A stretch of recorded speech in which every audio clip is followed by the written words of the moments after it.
শুরু করতে পারেন। ইনফ্যাক্ট আপনার ছোটবেলাটা কেমন ছিল সেটা আমাদের জানা দরকার, আপনি ছোটবেলাটাও বলতে পারেন।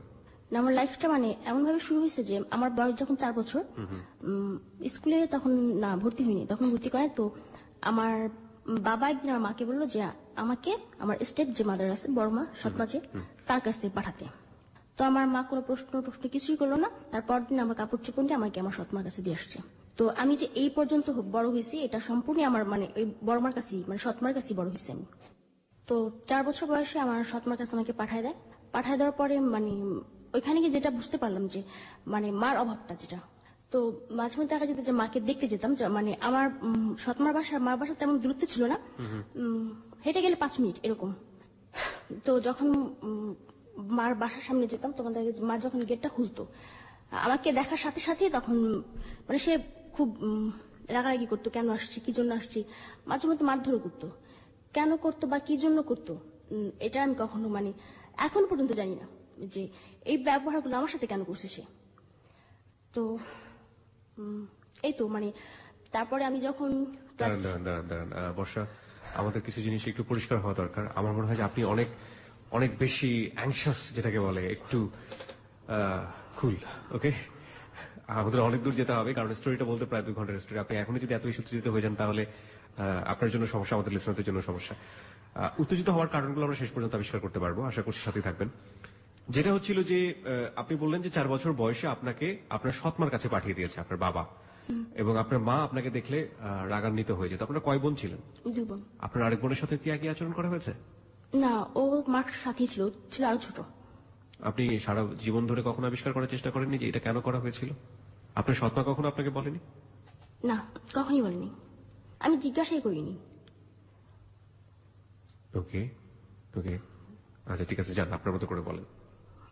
এই তো মানে তো আমার সৎমা মানে এতই ভালো একটা মহিলা যে সে কখনো মানে ওই ধরনের কোন আচরণ করেনি আমার সাথে। জি, যে ওই মিথ্যা কথা মানে যেটা মানে ফিল্মে হয়ে থাকে এই ধরনের কোন আচরণ সে করেনি, বা এখনো পর্যন্ত সে করে না সেটা। ওকে। তো ক্লাস 5 যখন উঠছি, ওঠার পরে তো তখন মানে একটু বড়সড় হয়ে গেছি, মানে এলাকার ছেলেগুলো ডিস্টার্ব করতেছে। তখন আমার ছোট আন্টির নতুন বিয়ে হয়েছে। ওকে। তখন ও ঢাকাতেই থাকে, ওর হাজবেন্ড সহ।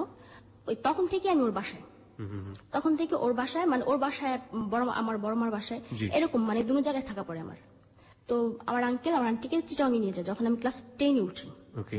তো ওঠার পরে চিটংয়ে নিয়ে যাওয়ার পরে তোমার আমার বাবার কাছে বলছে যেহেতু আমার কোনো ছেলে মেয়ে হচ্ছে না, তো বর্ষাকে আমরা নিয়ে যাই। ওকে। তো আমার বাবা দিচ্ছে যে ঠিক আছে। তো যেহেতু ছোট আন্টি আমাকে প্রথম আদর করতো, তো চিটংয়ে যাওয়ার পরে মানে যেটা আমি মানে সর্বপ্রথম আমার আঙ্কেল আমাকে বলে ব্যাপারটা। আমাকে নেওয়ার জন্য আমার আঙ্কেল আসে ঢাকাতে। আসার পরে সে মানে অনেক রাত পর্যন্ত আমি আমার আঙ্কেল কথা বলি, বাবার মেয়ের মতো এরকম। আপনার কি পানি লাগবে? গলা শুকিয়ে যাচ্ছে? না, গলা শুকিয়ে। ওকে, ঠিক আছে। তো বাবার মেয়ের মতো কথা বলি, মানে এরকম প্রায় আমরা কথা বলি আঙ্কেলের সাথে। আঙ্কেল মানে আপনার খালু? হ্যাঁ, আমার খালু। ওকে, খালুর সাথে আপনি বাবার মেয়ের মতোই কথা বলতেন, কারণ আপনাকে তো মেয়ে হিসেবেই নিয়ে আসা। সে এরকমই দেখতো আমাকে। ওকে। মানে সেও ভাবতো যে আমি তার মেয়ে এরকমই। ওকে। তো হঠাৎ মানে ওই তখন আমি মানে চিটংয়ে যাইনি, সে নেওয়ার জন্য আসছে আমাকে। তো সে আমাকে রাতে বলতেছে যে তোমার আন্টির একটা বেবি হবে। তো আমি বললাম যে কই, এটা তো আগে শুনি নাই। তো বলছে হ্যাঁ বেবিটা হবে, কিন্তু সেটা তোমার আন্টির পেটে না। তাহলে তোমার পেটে। তো তখন আমি ব্যাপারটা ওইরকম কোনো সিরিয়াস ভাবে নিইনি, নেওয়ার পরে সে পরদিন চলে গেলাম চিটংয়ে যাওয়ার পর 2 দিন না 3 দিন পর আমার আন্টি বলতেছে, মানে আমি সোফার মধ্যে বসা, আঙ্কেল খাটের উপর শোয়া, আন্টি আমার পাশেই বসা। তো আন্টি বলতেছে যে বর্ষা, তোরে তো এবার আনা হয়েছে কেন জানিস? আমি কি কেন? আমি কি স্কুলে ভর্তি করবি না এই জন্য? তো বলতেছে হ্যাঁ স্কুলে তো অবশ্যই ভর্তি করবো, কিন্তু তুই একটা কাজ করবি আমার জন্য। আমি হ্যাঁ করবো, কি কাজ? তুই তোর আঙ্কেলের সাথে বিয়ে বসে যা। হ্যাঁ, বিয়ের কথা বলতেছে আমাকে যে তুই তোর আঙ্কেলের সাথে বিয়ে বসে যা। তো ওইখানে যে বেবিটা হবে সেটা আমার দিয়ে দিস, আমি চলে যাবো আমার মেয়ে নিয়ে, বা ওই বেবিটাই নিয়ে আমি চলে যাবো। তো এই কথা শোনার পর আমি আস্তে করে এখানে চলে আসছি। মানে ওইখানে মানে এটা কি মানে দুষ্টামি বা কি, মানে এটা তো মানে কোনো কথাই না যে সেটা, এটা আমাকে কেন বলা হবে? আমি এখনো বুঝতে পারছি না যে হোয়াই। হ্যাঁ, সেটা আমাকে কেন বলা হবে? তো আমি মানে কোনো প্রশ্ন না করে এখান থেকে আমার রুমে আমি চলে আসি। আসার পর আমার ভেতরে একটা ভয় কাজ করতেছে। কোন ক্লাসে এটা ঘটলো? ক্লাস 10 এ? ক্লাস 10 এ। ওকে। তো মানে ভিতরে একটা ভয় কাজ করতেছে এই মুহূর্তে যে এটা কি ওরা ফান করতেছে না সিরিয়াসলি কিছু বলতেছে আমাকে। তখন হ্যাঁ বাসায় একটাই মোবাইল ছিল, সেটা আমার আঙ্কেলের মোবাইল ছিল, যে আমি যে ঢাকাতে ফোন করে ব্যাপারটা কারোর সাথে শেয়ার করবো বা আমার মাকে বলবো এই ব্যাপারটা যে এরকম কিছু হচ্ছে বা ওরা বলতেছে। তো এরকম কোনো প্রসেস ছিল না ওই মুহূর্তে আমার কাছে। তো আমার যে সৎ ভাই আছে, ও তার 4-5 দিন পর আবার কি কাজে যেন তা বলতে পারছিলাম না, আমি ওর সাথে বলছি যে যেহেতু স্কুলে ভর্তি হয়ে গেলে তার যাওয়া পড়বে না ঢাকাতে, তো আমি কয়েকদিন মার কাছে থেকে আসি। তো বললো যে ঠিক আছে তাহলে চলে আসবি না, বা তোর আঙ্কেল গেলে চলে আসবি, এরকম বললো। তো আমি যাওয়ার পরে আমার মাকে ব্যাপারটা আমি প্রথম বলছি। মাকে বলার পর আমার মা বিশ্বাস করেনি ব্যাপারটা। বিশ্বাস করেনি? এটা না বিশ্বাস করার মতোই কথা, এটা অ্যাবনরমাল কথাবার্তা। কেন, কিভাবে বিশ্বাস করবে? ইনফ্যাক্ট আমাদের কতজন শ্রোতা বিশ্বাস করছে সেটাও একটা প্রশ্ন। যে সে কথাটা বিশ্বাস করেনি। তো তখন আমি বললাম আমার বাবার কাছে, সরাসরি বলিনি ব্যাপারটা বাবার কাছে, কিন্তু মার কাছে সরাসরি বলছি। আমার বাবাকে আকার ইঙ্গিতে বুঝাইছি আমি যে আমার খালু আমার সাথে এরকম করছে। তো আমার বাবা বোঝার পর বললো যে, তারপর আমি আমার সৎমার কাছে ব্যাপারটা বললাম। তো আমার সৎমা বললো যে হতেও তো পারে, তা করে পাঠায়ও না। এটা আমার সৎমা বলতেছে আমার বাবাকে, হতেও পারে এটা, পাঠায়ও না, ওইখানে থাকুক। তোমার বাবা বললো যে এটা সম্পূর্ণ মিথ্যে কথা, যে তারা আমাকে বিলিভ কোন রকম ভাবে তারা আমাকে বিশ্বাসই করতে চায়নি। তো বললো যে এগুলো সব ওর বানানো কথা, মিথ্যা কথা। ওর খালু কি হয় ওর, আমি তো সেখানে, ওর বাবাই তো সেটা, আর ওর আন্টি তোর মার মতোই, ওর কথা তুমি বিশ্বাস করতেছো? ও ঢাকাতে থাকবে এই কারণে এগুলো বলতেছে। তো যেহেতু বিশ্বাস করে নাই, তখন আমাকে পরদিন সকালে চিটং পাঠাই দিবে। তো তখন বাজে রাত 11:30। 11:30 বাজে আমি বাসা থেকে বের হয়েছি। আমার সাথে তখন 50 টাকা ছিল। তো একটা ডাক্তারের দোকানে গিয়ে জিজ্ঞাসা করলাম সবচেয়ে পাওয়ার কোন ট্যাবলেটটা, ঘুমের ট্যাবলেট। তো বললো যে একটা ট্যাবলেট আছে 100 পাওয়ারের। তো বললাম এটা খেলে কি হয়, যদি বললো যে আমি 10টা খেলে কি হবে। ওই ছেলেটা জিজ্ঞাসা যে ছেলেটার দোকানে বসা ছিল, তো বলতেছে যে যদি 10টা খান তাহলে আর কি হবে। আমার বাসার সামনে স্কুল ছিল, এটার নাম হচ্ছে ধনিয়া একে উচ্চ বিদ্যালয়। তখন আমি ওই স্কুলে ছাত্রী ছিলাম। তো বললো পরদিন আর কি হবে, মসজিদে বলবে যে স্কুলের একজন ছাত্রী সুইসাইড করছে, তাও ঘুমের ট্যাবলেট খেয়া। তো এই কথা বলার পর আমি চলে আসছি। আসার পরে ঘুমের ট্যাবলেটটা হাতের মধ্যে ছিল। তো বাথরুমে গেছি। বাথরুমে যাওয়ার পরে চিন্তা করতেছি যে কি করব, যে আমি যদি ওইখানে যাই তাহলে দেখা যাবে যে আমার সবকিছু হারাবো আমি, আর তার চাইতে সুইসাইড করা অনেক ভালো। তো আমি করলাম কি ওইটা জানার পর যে 10টা ট্যাবলেট খেলে আমি আমার মৃত্যু হতেও পারে। তো তখন আমি 10টা ট্যাবলেট পুরোটা খাই ফেলছি। 100 পাওয়ার করে হলে 10টা ট্যাবলেটের পাওয়ার হচ্ছে 1000 পাওয়ার। তো খাওয়ার পরে আমার 10 মিনিট পরে আর কোনো সেন্স ছিল না। তো আমাকে যখন আমার ঘুম ভাঙার পরে আমি সবচাইতে অবাক হয়ে যাই যখন দেখলাম যে আমি চিটং আমার রুমে আমি শোয়া। ও মাই গড। যে আমাকে সে ঘুমের ঘরে চিটং নিয়ে আসছে। তো তখন থেকে শুরু হয় আমার আঙ্কেল ড্রিঙ্কস করে আসার পর প্রতিদিন এরকম ড্রিঙ্কস। আপনাকে এই যে আপনি 10টা ট্যাবলেট খেয়ে আপনি এরকম অবস্থায় থাকলেন, আপনাকে ডাক্তারের কাছে নেয়নি? না। আপনার তো ক্ষতি হয়ে যাওয়ার কথা, ভয়াবহ রকমের ক্ষতি হয়ে যাওয়ার কথা। ওভাবে আপনাকে ফেলে রেখেছিল ওখানে, হাউ, কেন এই অ্যাটিটিউড করবে আপনার সঙ্গে? তা আমি আজ পর্যন্ত জানি না যে কেন করছে, যে আমার সাথে আমার তারও 2টা বোন আছে, ওদের সাথে কেন করা হয়নি। আমরা শ্রোতা আপনাদেরকে একটু অ্যাড্রেস করতে চাই এই গল্পে। আপনারা নিশ্চয়ই বিথির গল্প মনে আছে হ্যালো 8920-তে, যে তারা ভাইদের দ্বারা নির্যাতিত হয়েছিল এবং এখানে এসে অকপটে নিজের ভাইয়ের গল্প বলে গিয়েছিল এবং তার ছোট বোনের জন্য সাহায্য চেয়েছিল।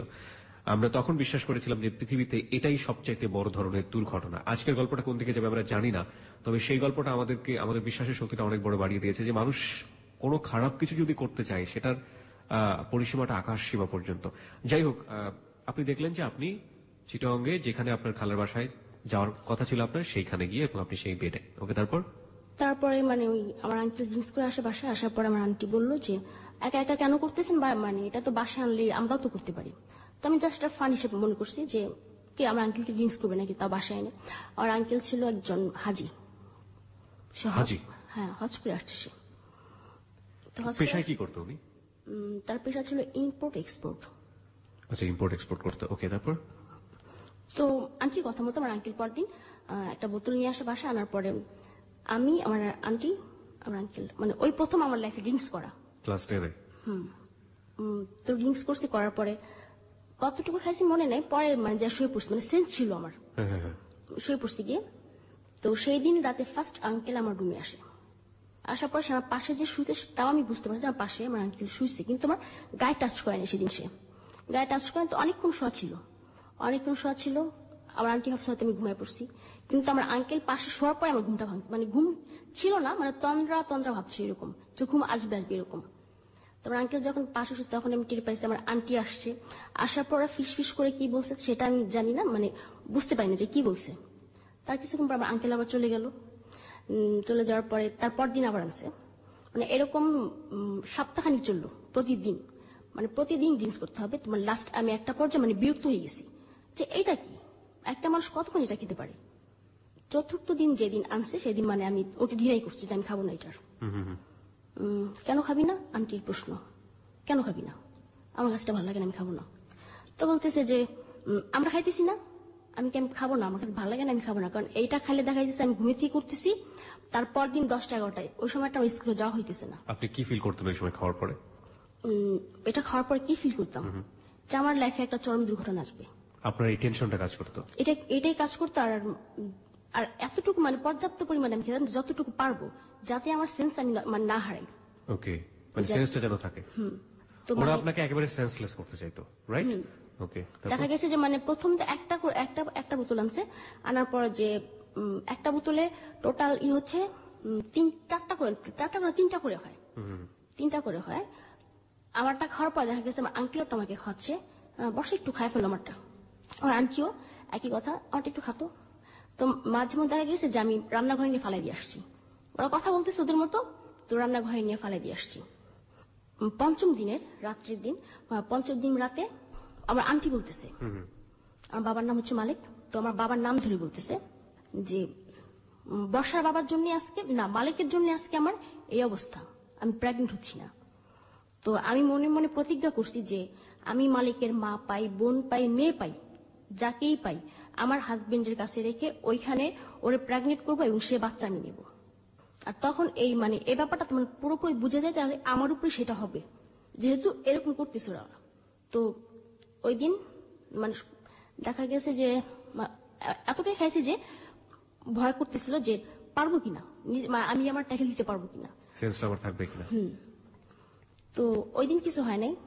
তার মানে লাস্ট যেদিন, ওই দিন ওরা মানে 3টা বোতল আনছে, আমার আঙ্কেল 3টা বোতল আনছে। আনার পরে আমার একটা দিল, আন্টির একটা আর তার একটা।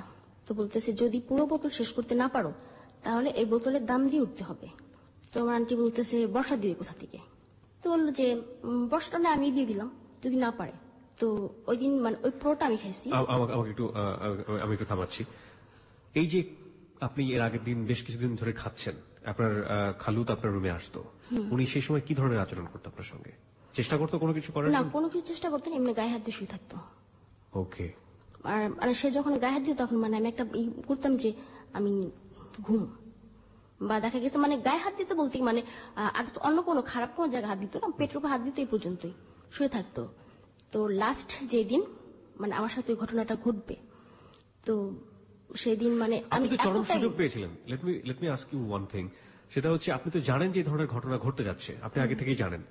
সো আপনার মাঝখানে অনেক বড় একটা সময় পেয়েছেন, আপনি ইচ্ছে করলে পালিয়ে যেতে পারতেন, আপনি ইচ্ছে করলে একটা বাসা থেকে পালিয়ে অন্য কোথাও চলে যেতে পারতেন। Why don't you try?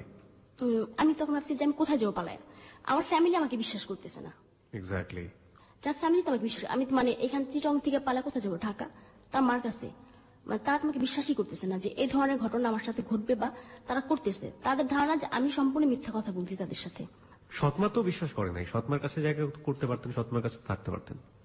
না, রাখতো না আমাকে, কারণ আমার বাবাকে আমার যে 2 মা প্রচন্ড বিশ্বাস করে, ভালোবাসে, ভয় পায়, মানে সে যা বলে তাই। ওকে। একটা পর্যায়ে তো মানে যেদিন লাস্ট মুহূর্তে মানে 7 দিনের দিন, মানে আমি পুরো সেন্সিং এটা আমি জানি যে আমি আমার রুমে কি হয়ে গেছে তাও আমি জানি না, কিন্তু মানে খাওয়ার আগে আমি, কারণ আমি জানি যে আজ কিছু একটা হবে, যেহেতু 3টা বোতল আজকে আনছে। তো দুর্ভাগ্য যে আমি কিছুই বুঝি নাই বা কোন রকম কোনো অনুভূতিও নাই। তো মানে 2 মাস পরে দেখলাম যে পিরিয়ড যেটা মেয়েদের, এটা বন্ধ হয়ে গেছে, আমার বন্ধ হয়ে গেছে। তো তখনও বুঝতে পারছিলাম না যে আমার পিরিয়ড কেন বন্ধ। তো আমি আমার যে সৎবোন আছে, ওর তখন বিয়ে হয়েছে, নতুন বিয়ে হয়েছে, ও প্রেগনেন্ট। তো ভাবলাম যে ও যেহেতু প্রেগনেন্ট, তাহলে আমি যদি প্রেগনেন্ট হই, তাহলে অবশ্যই বলতে পারবে। তো জিজ্ঞাসা করলাম, আচ্ছা মেয়েদের কি পিরিয়ড বন্ধ হয় কখনো? তো বললো যে না, পিরিয়ড বন্ধ হয় না, পিরিয়ড হয় যখন তোমার মেন্সেস হয়, তখন বন্ধ হয়। তো আমি তো বললো যে হ্যাঁ মাঝে মধ্যে বন্ধ হয়, 2-1 মাস এরকম বন্ধ থাকে এটা। তো বললো কেন, আমি কিনা এমনিতেই। 3 মাস চলে গেল, কোনো কিছু হচ্ছে না। তো কি করবো, কার কাছে বলবে ব্যাপারটা আমি? তো যেহেতু এটার জন্য দেয় আমার আঙ্কেল, অবশ্যই সে জানে। তখন মানে আমি আমার আঙ্কেল সেদিন মানে নিজে থেকে বলছে যে আজকে আমি ঋণ করবো। তোমার আঙ্কেল আমার দিকে তাকায় রয়েছে অনেকক্ষণ, তাকার পর বলছে ঠিক আছে আনবো। তো সে আনছে। আনার পর আমার কথা হচ্ছে যে মানে ওই মানে স্বাভাবিক অবস্থা তাকে আমি ব্যাপারটা বলতে পারবো না যে আমি প্রেগনেন্ট বা আপনি আমার সাথে কিছু করছেন কিনা, এটা বলতে পারবো না। তো দেখা গেছে যে একটু অ্যাবনর্মাল হয়ে ব্যাপারটা বলতে হবে তাকে আমার। খাওয়ার একটা পর্যায়ে যখন আমার আন্টি বাথরুমে গেছে, তখন আমি তাকে জিজ্ঞাসা করছি যে আপনি আমার কাছে সত্যি কথা বলবেন? তো বললো যে হ্যাঁ বলবো, কি হয়েছে, আপনি কার সাথে কিছু করছেন? তো সে আমার দিয়ে অনেকক্ষণ তাকানোর পরে সে মানে হ্যাঁ না কিছুই বলতেছে না। কেন, কি সমস্যা? আমার মনে হচ্ছে আমি প্রেগনেন্ট। তো আমার আঙ্কেল তখন বললো যে সে শুধু হ্যাঁ বললো। সে হ্যাঁ বলার পর আমি আমার রুমে চলে গেছি। তো আমার আন্টিরও হয়তো ব্যাপারটা আমার আঙ্কেল বলছে যে বর্ষা প্রেগনেন্ট। তো এটা যখন বলছে তো আমার আন্টি জানে কিনা তা আমি জানতাম না, আন্টি জানে কিনা। তো 4-5 দিন পর আমি মানে আমার ঘুম ভেঙে গেছে, এমনি শুয়েছি।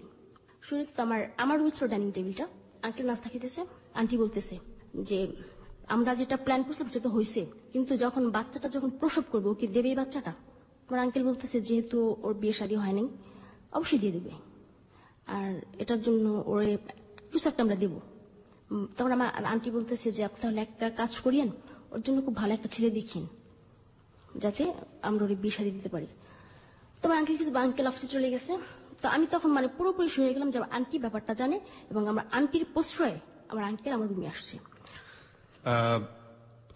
একটা জিনিস খটকা লাগবে সবার কাছে, সেটা হচ্ছে একটা মেয়ে যখন প্রেগনেন্ট হয় তার শারীরিক অবয়ব চেঞ্জ হয়।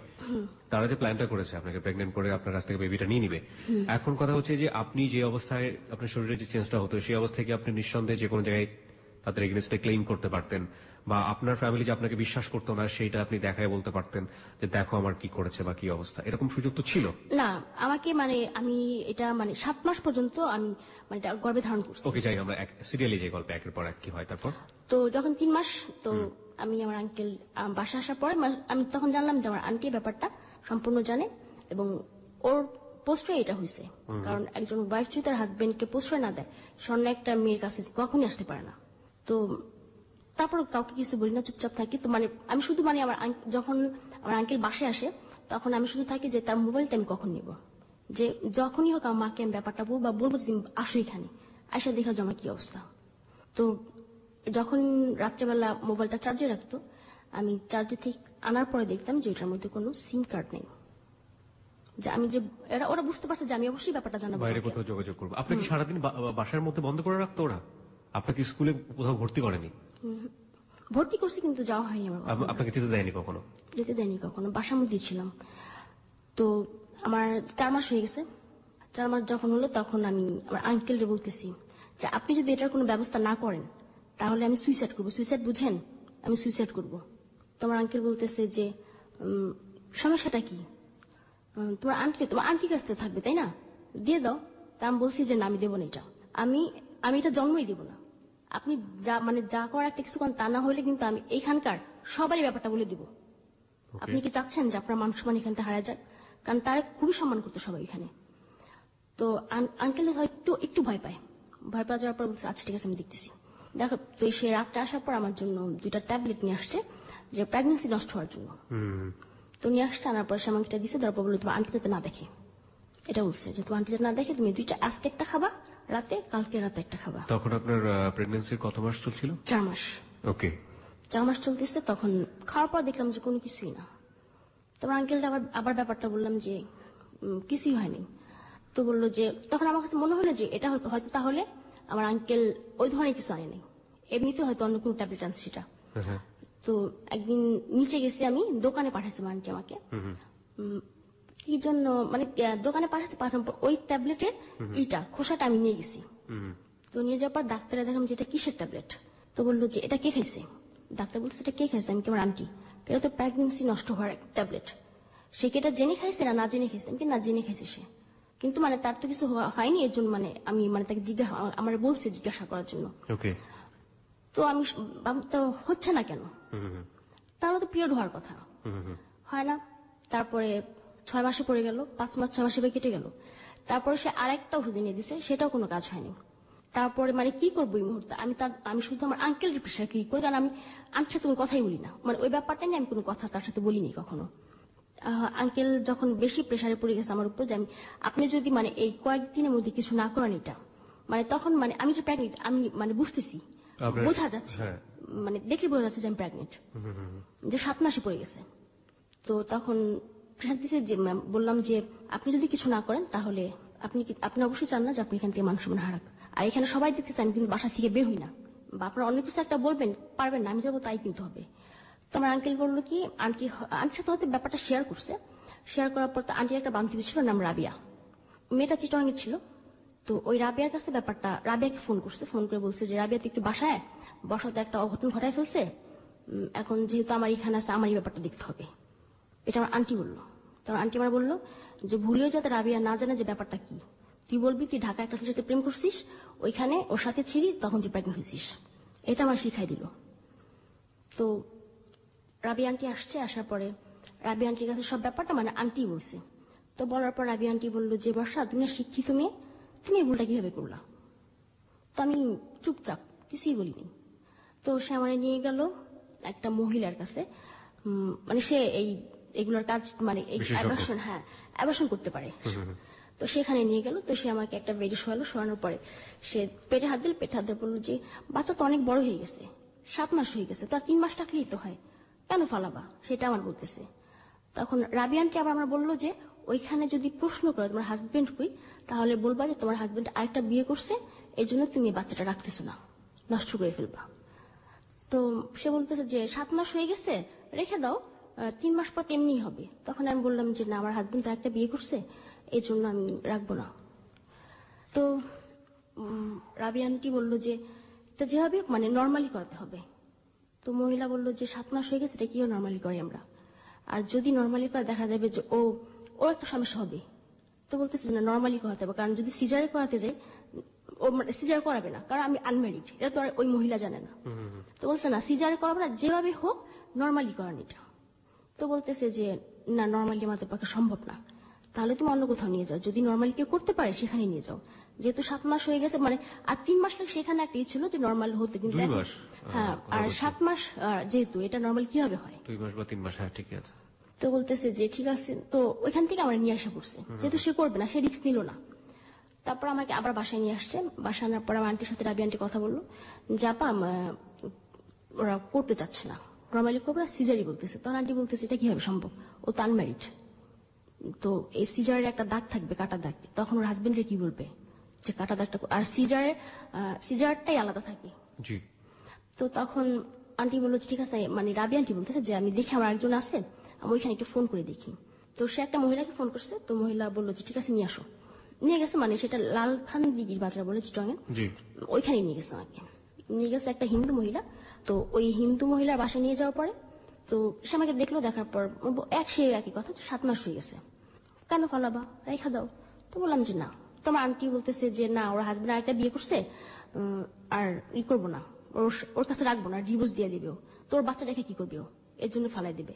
তো ঠিক আছে, তারপর মানে যে অ্যাবর্শন করবে, যে মহিলা মানে যে ডাক্তার মেইন, সে মহিলা আসলো, আসার পর আমাকে আরেকটা বেডি নিয়ে গেল, বেডি নিয়ে যাওয়ার পরে অ্যাবর্শন করলো, অ্যাবর্শন করার পরে সে, আমি একটু থামতে চাই, আপনার ওই সময় কিছু মেমোরি আছে যদি আমাদের সাথে শেয়ার করেন, কি হয়েছে আপনার সঙ্গে? না একদম ডাক্তার একটা রোগীর সাথে কি করতে পারে এক্স্যাক্টলি, আমি জানতে চাচ্ছিলাম যে সেই সময় আপনি সেন্সলেস ছিলেন? না, কারণ ওই সময়টা তো বেবি আলটিমেটলি, সো আপনার না সাথে সাথে বেবিটা হয়নি। ওকে, কি করছিল তারা তখন? মানে তারা কি ছুরি কাছে অনেক কিছু নিয়ে আসছে, আনার পর একটা ছোট্ট একটা বেডি নিয়ে গেল, আমাকে নিয়ে যাওয়ার পর একটা আয়া ছিল, আয়াটার বললো জোর। তো আপনার ভয় লাগছিল না যে আপনার শরীর থেকে কিছু একটা বের করছে এবং এত বড়? তখন মানে শুধু ব্লাড বের করছে, শুধু ব্লাড বের করছে। তো 24 ঘন্টার মধ্যে নর্মাল ডেলিভারি হবে। ওকে ওকে ওকে, মানে 24 ঘন্টার মধ্যে মানে ব্লাড গুলো আগে বের করে ফেলছে। তো মানে তখন ওই যখন ব্লাড গুলো বের করতেছে তখন মানে প্রচন্ড ভাবে মানে পেন হচ্ছিল, তখন আমি বলতেছি যে আমি বাচ্চাটা নষ্ট করবো না, আমি রাখবো, আপনারা আমাকে ছেড়ে দেন, আমি রাখবো। তো মহিলাটা মানে যে ডাক্তার, সে বলতেছে এই মেয়ে চিল্লাবা না, বের করে দেবে কিন্তু।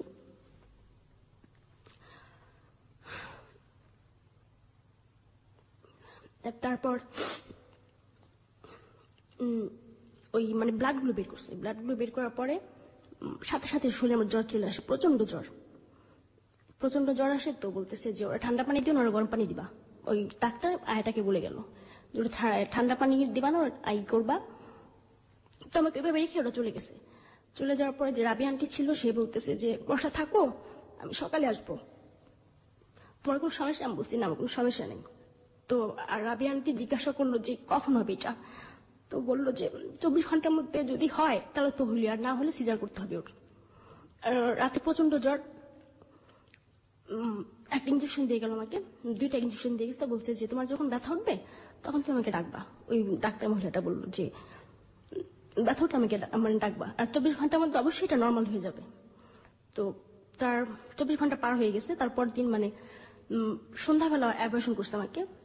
তো যখন দেখছে যে হচ্ছে না, তো আমাকে এসে জিজ্ঞাসা করলো তোমার পেটে কোনো পেন হচ্ছে? আমি বললাম যে না, পেটে কোনো পেন হচ্ছে না। তো মানে সে একটু চিন্তা পড়ে গেল যে পেন হবে না কেন। তো তখন করলে কি মানে আমার যে বেবিটা হয়েছে, সেই বেবিটাকে পুরো আস্ত বের করা নেই, ওটাকে কেটে কেটে বের করা হয়েছে।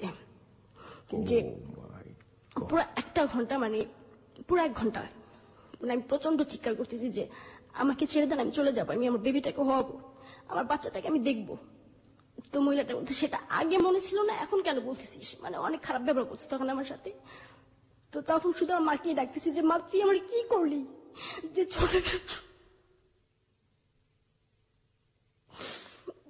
ছোটবেলা থেকে তুই আমার কাছে রাখলি না, এখন আবার এরকম একটার মধ্যে ফালাইলি তুই আমারে। তো তখন মারে প্রচন্ড ডাকতেছে যে মা তুই একবার এসে আমারে দেখা যা।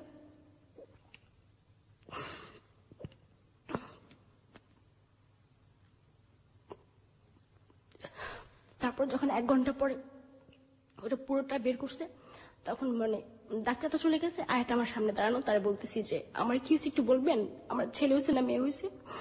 তো সে বলতেছে তোমার না খুব সুন্দর একটা মেয়ে হয়েছে, তোমার মতোই দেখতে, এটা কেন ফালাইলা তুমি?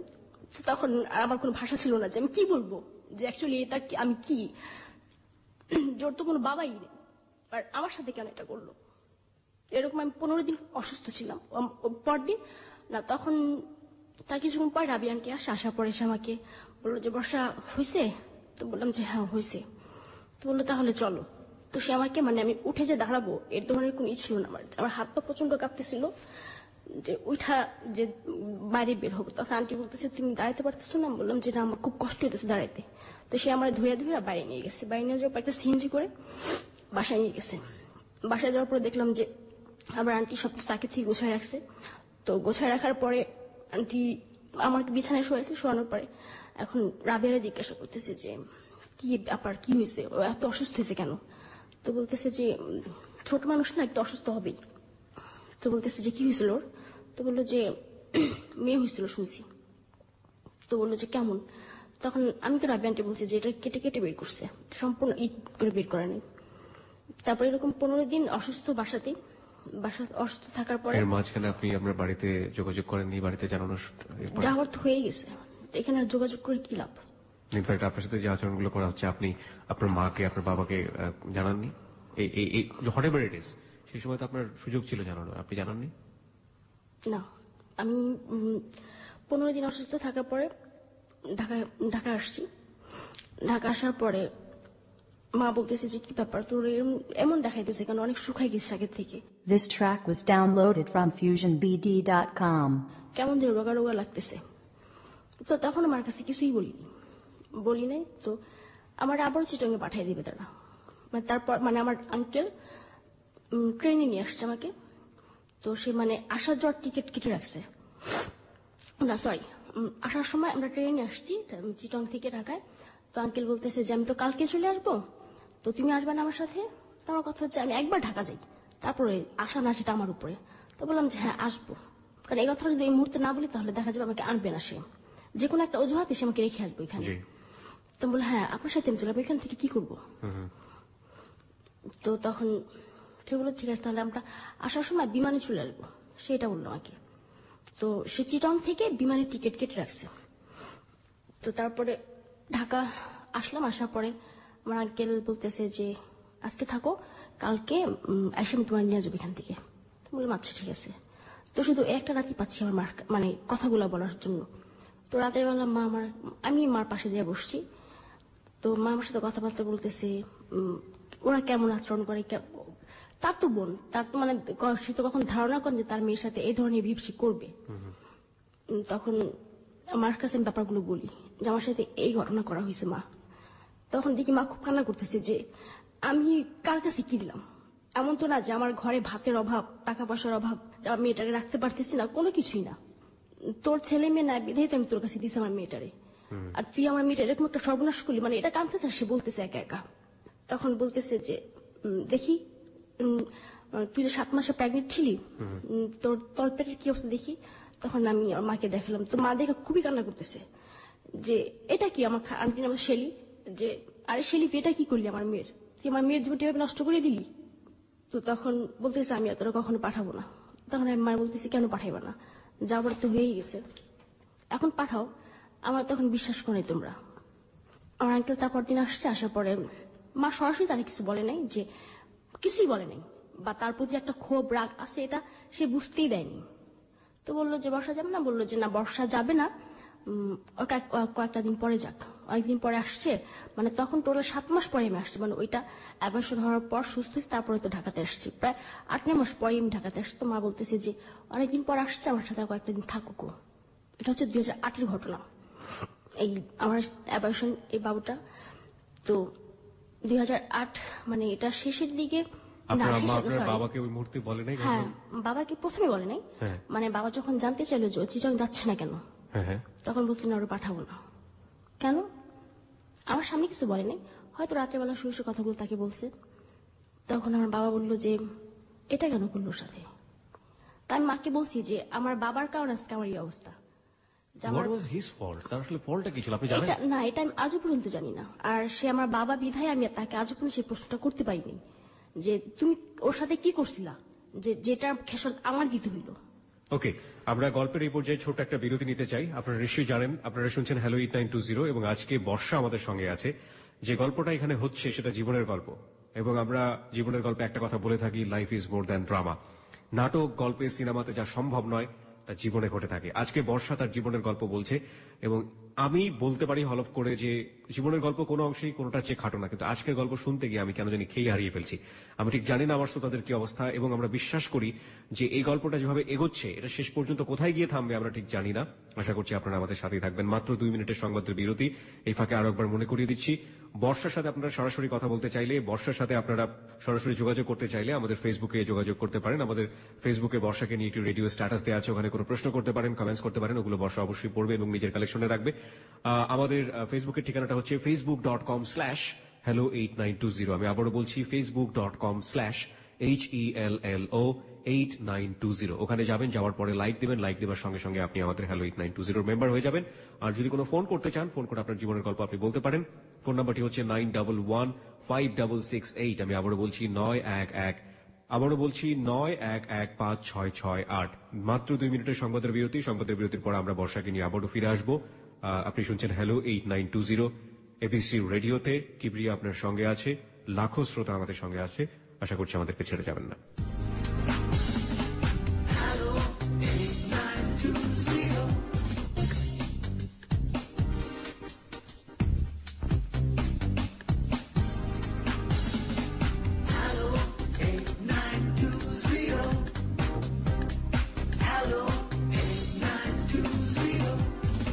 সংবাদের বিরতির পর আরো একবার স্বাগত হ্যালো 8920-তে। কিবরিয়া আপনার সঙ্গে আছে, আর আপনারা শুনছেন এবিসি রেডিও FM 89.2। বুধবারের রাতে নিয়মিত প্রচারিত হয় জীবনের গল্প নিয়ে অনুষ্ঠান হ্যালো 8920। এখানে আমাদের সঙ্গে আজকে রয়েছেন বর্ষা। বর্ষা তার জীবনের গল্প বলছে। আর যারা এই মুহূর্তে বর্ষাকে নিয়ে কোনো প্রশ্ন করতে চান, কমেন্টস করতে চান, বর্ষার কাছে কোনো প্রশ্ন রেখে বর্ষার সাথে সরাসরি যোগাযোগ করতে চান, তারা আমাদের ফেসবুক পেজটাতে আসতে পারেন। আমাদের ফেসবুক পেজের ঠিকানাটা হচ্ছে facebook.com/hello8920। আমি আবারও বলছি facebook.com/HELLO8920। মাঝখানে কোনো স্পেস নেই। ওখানে যাওয়ার পরে আপনি লাইক দিয়ে দেবেন, লাইক দেওয়ার সঙ্গে সঙ্গে আপনি হ্যালো 8920 মেম্বার হয়ে যাবেন। আর আমাদের একটি ফোন নাম্বার রয়েছে, 24 ঘন্টা খোলা থাকে আপনার জন্য। ফোন নাম্বারটি হচ্ছে 5668 এখানে ফোন করার পর আপনার তথ্যাবলী এবং একই সাথে আপনার কথা স্বয়ংক্রিয়ভাবে রেকর্ড করা হবে এবং সেখানে আপনি জীবনের গল্প বলতে চাইলে আমরা আপনার সঙ্গে যোগাযোগ করব। বর্ষা সংবাদের আগে আমরা যে জায়গাটাতে ছিলাম, আপনার বাবা ব্যাপারটা জানতে পারলো এবং জানার পরে কি হলো সেটা আমরা একটু আপনার কাছ থেকে জানি। জানার পর মানে আমার বাবা যতটুকু বললো যে যদি অপরাধ করে থাকি সেটা আমি করছি, তো এটা কেন করবে, তো আমার মেয়ের উপর এটা কেন করবে, এটাই কি ওর ভিতরে ছিল যে আমার কাছে মানে ভালো মানুষই দেখায় আমার মেয়েটাকে আমার কাছ থেকে নিয়ে যাবে। তো বাবা বললো যে ঠিক আছে তাহলে ওর আর পাঠানোর দরকার নেই, এখন ও কি করতে চায় ওরে জিজ্ঞাসা করো, যে এখন আমি আমার লাইফটাকে কোন দিকে মানে ঘোরাতে চাচ্ছি সেটা আমার বাবা আমার মাকে বলতে বলছে যে এখন আমি কি করব। এখন মা বলতেছে যে তোর লাইফে যেটা হয়ে গেছে এটা জাস্ট একটা অ্যাক্সিডেন্ট মনে কর তুই, বা স্বপ্নের মধ্যে ছিল তুই। কোন ধরনের প্রতিশোধ নেওয়ার কোনো চিন্তা করলো না? না, মানে কোন ধরনের প্রতিশোধ বা এই ব্যাপারটা যে আমি আমার বাবা মাকে বলছি, মানে এটা আমার বাবা ওদেরকে বুঝতে দেয়নি, যে ব্যাপারটা ওরা জানে যে আমার মা বাবা এটা মানে এরা জানতেছে, আমার ফ্যামিলি ওরা জানতেছে, এটাও বুঝতে দেয়নি। ওরা আসছে মানে আমাদের বাসায় চিটং থেকে বেড়াতে আসছে, তারপরও মানে ওদের সাথে মানে ওই ধরনের কোনো বিহেভিয়ার বুঝতে দেয়নি যে আমার মেয়ের সাথে এত বড় একটা ঘটনা করছি তোদের কেন আমি কথা বলবো, মানে আগের মতোই আচরণ করছে ওদের সাথে। তো মামাকে বললো যে এখন তুই কি করবি, তোর গ্রামে পাঠাই দে, মানে বরিশাল, আমাদের গ্রামে বাড়ি বরিশাল। তো বললো যে তাহলে এক কাজ করি, তুই গ্রামে চলে যা, ওইখানে থাক কয়েকটা দিন, তোর ভালো একটা ছেলে দেখে বিয়ে দিয়ে দিই। তো এই কথা মানে বিয়ের কথা বলার পর তো আমি তাকে ভালো মন্দ কিছুই বলিনি মাকে, যে আমি কি করব বা কোনো সাই দিইনি কথাতে। তো তার কয়েকদিন পর আমার স্টেপ মাদার আসে, মানে সে ব্যাপারটা জানে যে আমার সাথে এরকম একটা ঘটনা ঘটছে। মানে দেখা গেছে যে আমার মার ফ্যামিলির, আমার মামা তারা মামিরা, তারপরে যে আমার মার যে খালা আছে, এরা সবাই ব্যাপারটা জানছে এবং জানার পর আমার ছোট আন্টি সবাই খুব ধিক্কার দিছে যে এটা ওর সাথে কেন করলি, একটা বাচ্চা পালক আন তুই, বাচ্চা তো পালকও পাওয়া যায়, এ তো তোর ভাগ্নি ছিল, তোর বন্ধু ছিল, তোর মেয়ের মতোই তো ছিল, তোর মেয়েই তো এটা। সবাই ব্যাপারটা জানছে। তো ওরা যখন বুঝতে পারলো যে ব্যাপারটা সবাই জানাজানি হয়ে গেছে, আমি বলে দিছি ব্যাপারটা, তখন আমার আন্টি শুধু এতটুকুই বললো যে এটা যে তোর আঙ্কেল তোর সাথে করছে তার প্রমাণ তুই কি দিবি, তার কোনো প্রমাণ দিতে পারবি তুই যে তোর আঙ্কেল এটা করছে তোর সাথে? তখন আমি এতটুকু বললাম যে যদি এটা আমার আঙ্কেল না করে থাকে তাহলে তোরা কেন এতটা করবি আমার জন্য, তাহলে তো আমার আব্বা বা আমার মাই বলতে পারতে যে দেখ তোর মেয়ে কোথা থেকে কি করছে, এখন আমরা এটা কি করবো। Exactly, that was great point. এটা আমি আন্টিকে বললাম, মানে আমার আন্টির সাথে আমার তুই সম্পর্ক ছিল, মানে ছোটবেলা থেকে তুই সম্পর্ক। ও তখন ও আমার একটা কথা বললো যে আমি এখনো বিশ্বাস করতেছি না যেটা তোর আঙ্কেলের ছিল, এটা বললো সে আমাকে, যে আমি এখনো বিশ্বাস করতেছি না। আমি তোর ধারণা কি তাহলে এটা আমি ঢাকা থেকে নিয়ে গেছি, বা আমি কোন সাথে তোমার সম্পর্ক এ ধরনের কিছু মানে বলবি তুই? ও বললো যে হ্যাঁ, মানে ও এক কথা ওর হাজবেন্ডের নির্দোষ বলতে চাচ্ছে, বা ওর পুরোটাই নির্দোষ যে আমার সাথে এ ধরনের কোনো বিবরণ করেনি বা ঘরে কোনো ড্রিঙ্কস টিঙ্কস কিছুই করা হয়নি, এটা মানে ও বলতে চাচ্ছিল। তো আমার মা এই ব্যাপারে মানে আজও পর্যন্ত ওরা কিছু জিজ্ঞাসা করেনি। তার কিছুদিন পর আমার স্টেপ মাদার আসার পরে মানে সে আমার বুঝাইতেছে যে মা যা আবার হয়ে গেছে তোমার লাইফে, এটা নিয়ে বসে থাকো না, তোমার আবার স্কুলে ভর্তি করাই দিয়ে তুমি পড়াশোনা শুরু করো, সেটা বললো আমাকে প্রথমে। তো চিন্তা করলাম যে আসলে আমার এই ঘটনা শুধু আমি জানি, বা বাইরে আমার যারা ফ্রেন্ড আছে বান্ধবী এখন জানতেছে না ব্যাপারটা যে আমার সাথে কি হয়েছে, এটা শেয়ার করলে হবে। তো তখন ভাবলাম যে স্কুলে আবার ভর্তি হয়ে যাই, তো স্কুলে ভর্তি হলে আবার আগামী বছর ভর্তি হতে হবে। তো তখন আমার স্টেপ মাদার সে আবারও আসে, আসার পর মানে সেই দিন তার ভিতরে কি হয়েছে আল্লাহ জানি সেটা, সে আসার পর বলতেছি আমার সাথে এক জায়গায় যাবি। তো আমি বললাম কোথায়? তো বললো যে এইভাবে ঘরে বসে না থেকে পার্ট টাইম জব কর। তো আমি বললাম যে আমি জব পাবো, দেবে আমার কেউ জব, আমি কতটুকু শিক্ষিত? তো বললো যে হ্যাঁ আছে, আমার কাছে একটা ভালো লোক আছে, তো মানে ছোটখাটো একটা মেয়ে খুঁজতেছে মানে তার অফিসে বসার জন্য। কি অফিসে মানে তার ফাইল টাইল আগায় দিবে এই পর্যন্ত। তো সে আমাকে নিয়ে গেল, আমি তার নামটা বলতে চাচ্ছি না, মানে আমাদের ওইখানে চেয়ারম্যান। তো চেয়ারম্যানের কাছে নিয়ে গেল আমাকে, সকালবেলা খুব সকালে সে আসার পর মানে নিয়ে গেল এখানে তার একটা বাগান বাড়ি, একটা হচ্ছে তার নিজের বাড়ি। তো সে ফ্যামিলি নিয়ে যে বাসাটা থাকে ওইটার নিচে তার অফিস। তো সর্বপ্রথম আমরাই এসেছি এখানে, আমি আর আমার স্টেপ মাদার, যা বসে রয়েছি, কোথায় চেয়ারম্যান, কোনো চেয়ারম্যান আসে না। তো আস্তে আস্তে মানে বেলা বাড়তেছে, তার কাছে লোকজন আসতেছে এক একটা বিচার নিয়ে। তো তার মানে যেখানে বসেছে কথাগুলো শুনে মানে চেয়ারম্যান, তো তখন পুরো হলরুমটাই ভরে গেছে লোকে। দুপুর তখন 2টা বাজে, তখন চেয়ারম্যান আসেনি। তখন আম্মারে বলতেছি যে আম্মা চলেন চলে যায়, চেয়ারম্যান হয়তো আসবে না। তো বলতেছে আরেকটু দেখি। আমি কি আমার ভালো লাগতেছে, আমার খুব খিদে লাগছে, আমি বাসা চলে যাবো। ওকে, এটা বললাম আমার আম্মাকে। তো বললো যে ঠিক আছে তাহলে চলে যাই। তা আমরা যখন বের হচ্ছি তো তখন চেয়ারম্যান ছিল দোতলায়। সে দোতলা থেকে আমাদের পেছন সাইড দেখছে। দেখার পর তার বাসায় যে দারোয়ান ছিল তারে দিয়ে আবার ডাকাইছে যে ওই যে একটা মহিলার একটা মেয়ে যে বের হয়ে গেল ওদিকে ডাকা নিয়ে আসো। তো দারোয়ান আবার বললো যে আপনাদেরকে স্যার ডাকে। তো আম্মা বলতেছে যে তাহলে চেয়ারম্যান হাতে নিচে নামছে, চল। আমরা তখন মানে চেয়ারম্যানের হলরুমে সবার কথা শুনে হলরুম থেকে বের হইলে তার একটা পার্সোনাল রুম আছে যেটা পুরো গ্লাস দিয়ে করা। তো সে যখন ঢুকতেছে তখন মানে আমি তার সাইডে দাঁড়ানো। তো সে করলো কি হলরুমে গেল, হলরুমে যাওয়ার পরে কার কি মানে অল্প অল্প শুনলো, কয়েকটা ধমক দিল, আজকে কোনো কথা শুনবো না, কালকে এসো কার কি লাগবে, ও কি জন্য সালামের কাছে বলে যাও কি কি কার লাগবে ও দিয়ে দিবে। এ কথা বলে সে তার পার্সোনাল রুমে চলে গেল। তারপরে তার যে পিএ আছে পার্সোনাল, তার বললো যে ওই মেয়েটা ওই মহিলাটার পাঠাও ভিতরে। তো যাওয়ার পরে আমার স্টেপ মাদারকে বলতেছে কি ব্যাপার পাগলি, ওই সে বলতে আমার আম্মারে বলতেছে পাগলি করে বলতো। যে কিরে পাগলি এতদিন পর আসলি। ও আমার আম্মা এর মধ্যে আমার শিখাই দিল কি যে তোর যদি জিজ্ঞাসা করে যে আমি তোর কি হই, বলবি যে আমরা পাশাপাশি ফ্ল্যাটে থাকি, আমি যে তোর মা হই এটা বলবি না। তো আমি তখন তার জিজ্ঞাসা করলাম যে কেন বলবো না, না বলতে পারি সমস্যা কি। তো বলে যে ওই যে বলছিলেন না যে একটা মেয়ে লাগবে জবের ব্যাপারে, তো ওরে আনলাম। তো বললো যে কখন আসছিস তোর এখানে। আম্মা বলতেছে যে আমি আসছি সকালে। লাঞ্চ করছিস? না করিনি। তাহলে কাজ করো, তোরা বাগান বাড়িতে জানি আসতেছি। তার বাসার সাথে তার বাগান বাড়িটা।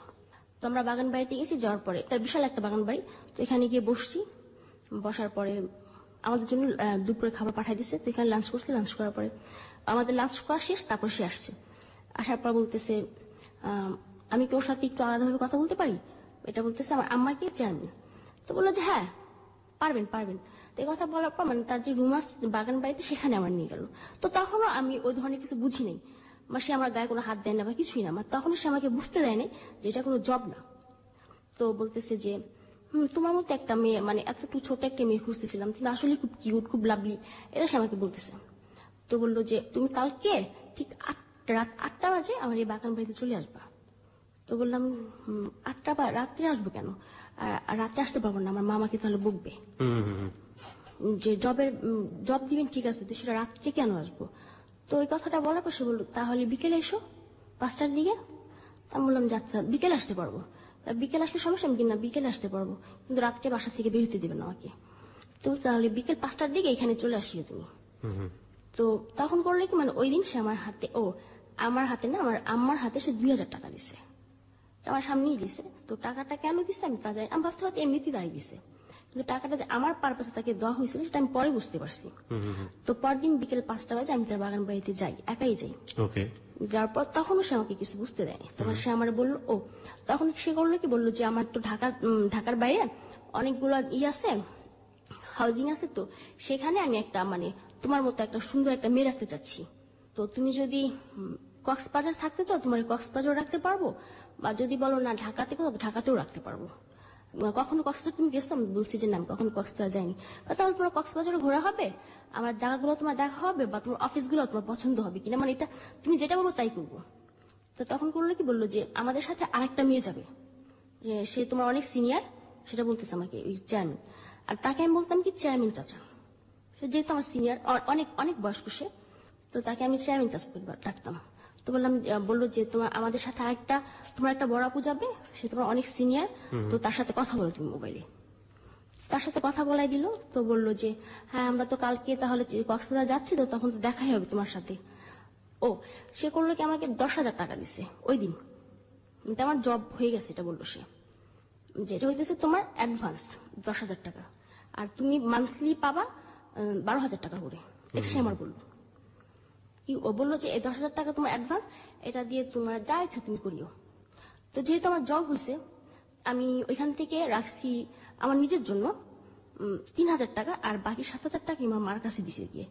তো মা বললো যে এটা তোর জব দিছে কে। তো আমি তখন মানে চেয়ারম্যানের নামটা প্রকাশ করিনি, আর নামও জানি না, তাই আমি ডাকি চেয়ারম্যান চাচা। তো বললো কোন চেয়ারম্যান, থাকে কই সে। তো আমি বললাম যে সে থাকে তো শ্যামপুরের দিকে। তো মা বলতেছে, মানে তার নামটাই বলছে। আমি বললাম যে নাম বলতে পারতেছি না, যে কিশোর অফিস তার, যে তার নাকি হাউজিং এ সেখানে মেয়ে লাগবে। তো মা তখন ভাবে যে হইতেও পারে, মানে তারও এই ধরনের কোনো ইস্যু না যে তার মেয়েটাকে কোথায় বা কি করা হইতেছে। তো বললাম যে আমরা কাল কক্সবাজার যাব। তো মা বলতেছে কক্সবাজার যাবি, এটা কেমন জব রে, আমার তো দেখতে হয় যে তোর কক্সবাজার যেতে হবে। তো আমি বললাম যে আগে যাইনি, ভালো মন্দ তো আমি তোমার বলবোই। তো তখন 7,000 টাকা আমার কাছে দিয়ে গেছি, আর 3,000 টাকা আমার মানে কিছু কসমেটিক বা শপিং এগুলোই করছিলাম। পরদিন সে আমাকে বলল যে তুমি ঠিক দুপুর 2টার দিকে মতিঝিল ওই যে মোহামেডান স্পোর্টিং ক্লাবটা আছে না, ওইখানে থাকার জন্য, যে ওইখানে আমার গাড়ি থাকবে, বা তুমি কালকে তোমার যে আপুর সাথে কথা বলছো ওই আপু থাকবে ওইখানে, তোমাকে ওই রিসিভ করবে, ওই তোমাকে রিসিভ করবে। ও সে আমাকে একটা সেল দিল, সিটি সেল। তখন সিটি সেল নতুন না পুরানি, হ্যাঁ একটা সিটি সেল দিল। সে আমাকে বললো যে এই সেলটা দিয়ে তুমি তোমার ওই আপুর সাথে যোগাযোগ করবা, তুমি মতিঝিল গিয়ে এখানে মানে ওরা ফোন দিলে দেখবা যে মতিঝিলি আছে, তুমি তো চিনবা না। তো আমি সেলটা নিয়ে গেলাম, নিয়ে যাওয়ার পর পরদিন দুপুরবেলা আমার ব্যাগট্যাগ নিয়ে আমি মতিঝিলের মানে মধুমিতার সামনে চলে যাই। যাওয়ার পরে দেখি যে একটা গাড়ি থামানো, সিলভার কালার একটা গাড়ি। তো ফোন দেওয়ার পর মেয়েটা বের হয় গাড়ি থেকে। বের হওয়ার পর বলতেছি তুমি বর্ষা? তো বললাম যে হ্যাঁ, আসো। তো বলো তোমার বস তো এখনো আসে নাই, তোমার বস উঠাইতে হবে অন্য জায়গা থেকে, তোমার বস অন্য জায়গায় একটা কাজে বিজি আছে, সেটা বললো। মানে সে তখনও আমার প্রাথমিক কোনো ধারণা দেয়নি যে অ্যাকচুয়ালি কি হবে কক্সবাজারে যাওয়ার পর। তো সারাটা পথ খুব আনন্দ করতে করতে গেছি, আর ওই মেয়েটা আমাকে খুব ছোট বোনের মধ্যে খুব আদর করতেছে। তো কক্সবাজার আমরা পৌঁছেছি রাত 2টার দিকে। ওকে, রাত 2টার দিকে পৌঁছালেন। পৌঁছানোর পর কি হলো সেটা তো আমরা জানবই। এই ফাঁকে আরো একবার মনে করে দিচ্ছি, প্রিয় শ্রোতা, আপনি শুনছেন এবিসি রেডিওর হ্যালো 8920। এবিসি রেডিওতে প্রতি বুধবার রাত 11টার খবরের পর 11:20 আমরা অনুষ্ঠানটা প্রচার করে থাকি। এখানে জীবনের গল্প বলা হয়। আজকে জীবনের গল্প বলছে বর্ষা। বর্ষাকে নিয়ে আমাদের ফেসবুক পেজে একটা রেডিও স্ট্যাটাস দেওয়া আছে, ওখানে চাইলে আপনি মন্তব্য করতে পারেন, বর্ষার সাথে সরাসরি কথা বলতে পারেন। আমাদের ফেসবুক পেজের ঠিকানাটা হচ্ছে facebook.com/hello8920, facebook.com/HELLO8920। ওখানে গিয়ে লাইক দিলে সঙ্গে সঙ্গে আপনি আমাদের মেম্বার হয়ে যাবেন। হ্যাঁ, রাত 2টোর পরে পৌঁছানোর পর কি হলো? রাত 2টোর দিকে পৌঁছেছি। পৌঁছানোর পর আমরা উঠছি গিয়ে হোটেল শৈবালে। ওকে। হোটেল শৈবালে উঠার পরে ওইখানে মানে তার যে পিএ মানে পার্সোনাল অ্যাসিস্ট্যান্ট যে লোকটা, ওই লোকটা আলাদা একটা রুমে দিচ্ছে, আর ড্রাইভার আর আমাদের জন্য মানে আমার আর ওই মেয়েটার নাম ছিল নূপুর, মানে যে আমার সিনিয়র ছিল তার নাম ছিল নূপুর। তো ওই নূপুর আপু আর আমাদের মানে 2টা রুম ছিল, মানে ফ্যামিলি সুইট যেটাকে বলা হয়। তো ওই একটা রুম নেওয়ার পরে রাত্রেবেলা তো নূপুর আপুকে জেনে সে ডেকে জন্য কি বলছে। তো বলার পর নূপুর আপু বললো যে এখন না একটু মানাতে হবে ব্যাপারটা, কারণ ও ব্যাপারটা এখনো জানে না। তো নূপুর আপু বললো যে বর্ষা তুমি আমার সাথে আসো। তো আমি তার সাথে শুইলাম যে আমি পাশের রুমে। তো সে আমার রাত্রেবেলা শুয়ে বলতেছে বর্ষা তুমি ড্রিঙ্ক করো? তো আমি যেহেতু আগে একবার করছি বা ওরাও করছি ওখানে, আমি বলছি যে হ্যাঁ একটু একটু করি। তো বললো যে আচ্ছা তাহলে আমরা ড্রিঙ্ক করে আর কথা বলি। তো করতেছি তার সাথে। তখন সে বলতেছে আচ্ছা বর্ষা তুমি কি জানো তোমার এখানে কেন আনা হয়েছে? তো বললাম যে হ্যাঁ জানি। কি জন্য বলো? তুমি কি জবের জন্য? না, তোমার এখানে জবের জন্য আনা হয়নি। তা বললাম কিসের জন্য? তুমি এই যে দেখতেছো তোমার বস, এর সাথে তোমার সেক্স করতে হবে। তো এই কথাটা যখন শুনছি, শোনার পর মানে পুরো আকাশটা ভেঙে গেছে যে আবার সেই ভুল, মানে আবার সেই একই ইটা আমার উপর আবার আসবে, যেটাতে আমি ভুলেই গেছি। তো এমন একটা সিচুয়েশন যে আমি এখান থেকে আসতেও পারবো না, বা দেখা গেছে এখান থেকে যদি চলে আসি আমি, হয়তো চেয়ারম্যান অনেক কিছু একটা বলবে যে তার টাকা পয়সা নিয়ে বা এই ধরনের কিছু একটা বলবে, সে বলাটা অস্বাভাবিক কিছু না। তো তুমি কি করবা? তুমি বললাম যে কি করবো মানে, তাহলে আপু যেহেতু তুমি আমার বোনই ডাকছো, তুমি তারা বলো যে আমি এটা করবো না।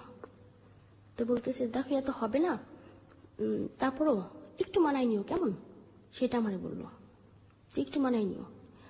এই কথাটা বলার পর সে আমার তার রুমে দিয়ে আসলো। দিয়ে আসার পর দেখি চেয়ারম্যান শরীর, আমি পাশেই বসার পরে সে বলতেছে কি ব্যাপার, ভালো লাগছে এই যে আসছো এই পর্যন্ত, কেমন দেখলা? আমি কি জি ভালো দেখছি। তো বলতেছে যে বসে আছি কেন, আসো এখানে সব। তো তাই আমি বলতেছি দেখেন আপনি তো আমার অনেক বড়, তারপর আমি আপনাকে চাচা ডাকছি, তো নূপুর আপাকে আমাকে যেটা বললো সেটা কিভাবে সম্ভব? তো সে বললো যে কেন, তোমার ওই মহিলা কিছু বলে নাই?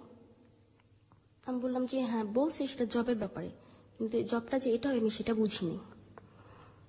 তো সে কোনো কথাই মানে কোনো কর্ণপাত করেনি, কোনো কথাবার্তা মানে ওই ধরনের কিছুই মানে যে আমি তার কাছে একটা আকুতি করতেছি যে আমার সাথে এই ধরনের কিছু করিয়েন না, তো মানে সেই ধরনের কিছুই আমাকে কোনো কথাই না। সে আসলো আমার যা মানে তখন ওই মুহূর্তে এই মানে সে ড্রিঙ্কস অবস্থায় ছিল, তো এক প্রকার মানে খুব জোর জবস্তি ছিল ওই মুহূর্তে, জবস্তি করার সকালবেলা। তো আমি বলতেছি আমি ঢাকা চলে যাব। তো বলতেছে যে ঠিক আছে ঢাকা যাবা, পাঠাই দেবো তোমাকে। এটা বললো চেয়ারম্যান তোমাকে পাঠাই দেবো, সমস্যা নেই। তো তারপর 1 সপ্তাহ থাকা পড়ছে এখানে। তো নূপুর আপু বুঝাইছে যে থাক, একবার হয়েছে তোমার কাছে আসে যাবে না, তোমার ছুঁয়েও সে দেখবে না, যাবার হয়ে গেছে তুমি আমার রুমে থাকো আর সে ওইখানেই থাকবে, বা তুমি যদি এখানে থাকতে না চাও তাহলে আমি আর তুমি আর এক রুমে যাবো। তখন ওই 1 সপ্তাহ ছিলাম, যে 1 সপ্তাহের মধ্যে মানে সে আর আমার কাছে আসেনি, সে আর আসেনি। 1 সপ্তাহ পর আমরা ঢাকাতে আসছি। আসার পরে তখন আমার কাছে কিছু বলিনি যে আমার সাথে কি হয়েছে। তো মা বলতেছে যে কি হয়েছিল, কি জবটা কি? তো বললাম যে না আমার পছন্দ হয় না। তো বললো যে চেয়ারম্যানের নামটা কি রে? তখন তার নামটা বললাম আমি। তো মা বললো যে এইখানে তোরে নিয়ে গেছে। তা আমি বললাম যে হ্যাঁ, তুই আগে নামটা আমার কেন বলিস, আমি তখন নামটা জানতাম না তার। তখন মা বললো যে তাহলে সব দিক দিয়ে সবাই সুযোগ নিতেছে। তখন মা বললো বসাতে চলে যায় এখান থেকে, যে দিকে মোচা চলে যা, আর নয়তো এই যে এত গাড়ি দেখিস এখানে যা মরতে পারিস না তুই। তো তখন বললাম যে ঠিক আছে দেখি কোথায় যাই আমি। আপনি স্টেপ মমের কাছে আপনি জাননি, বলেন না যে তুমি আমাকে জেনে শুনে কেন এরকম করলা? অ্যাকচুয়ালি কি মানে আমার সাথে যে এত ঘটনা ঘটা হয়েছে আমি কখনো কারো কাছে মানে জিজ্ঞাসা করিনি যে কেন আমার সাথে এগুলা করছো। শুধু আমার মাকেই বলতাম যে মা আমার লাইফটা এমন কেন হইলো, আমার সাথে তোমরা এমন কেন করলা, যে আর 4 বছর আমি না হয় হ্যাঁ অপরাধ করছি, কিন্তু 4 বছরের একটা মেয়ে কি অপরাধ করছিল তোমার কাছে সেই দিন যে আমার এইভাবে ফালাই দিলা? তো মা এই উত্তরে কখনোই কিছু বলেনি আমাকে, কিছুই বলে না তাদের কোনো মানে এইটা যখন আমি প্রশ্ন করি তাদেরকে, দেখা গেছে যে এই এখন আলাদা থাকতেছি, আলাদা ভাবে চলতেছি ফিরতেছি। তো ওইখান থেকে আসার পরে মানে ওই দিন আমি বাসা থেকে বের হয়ে যাই।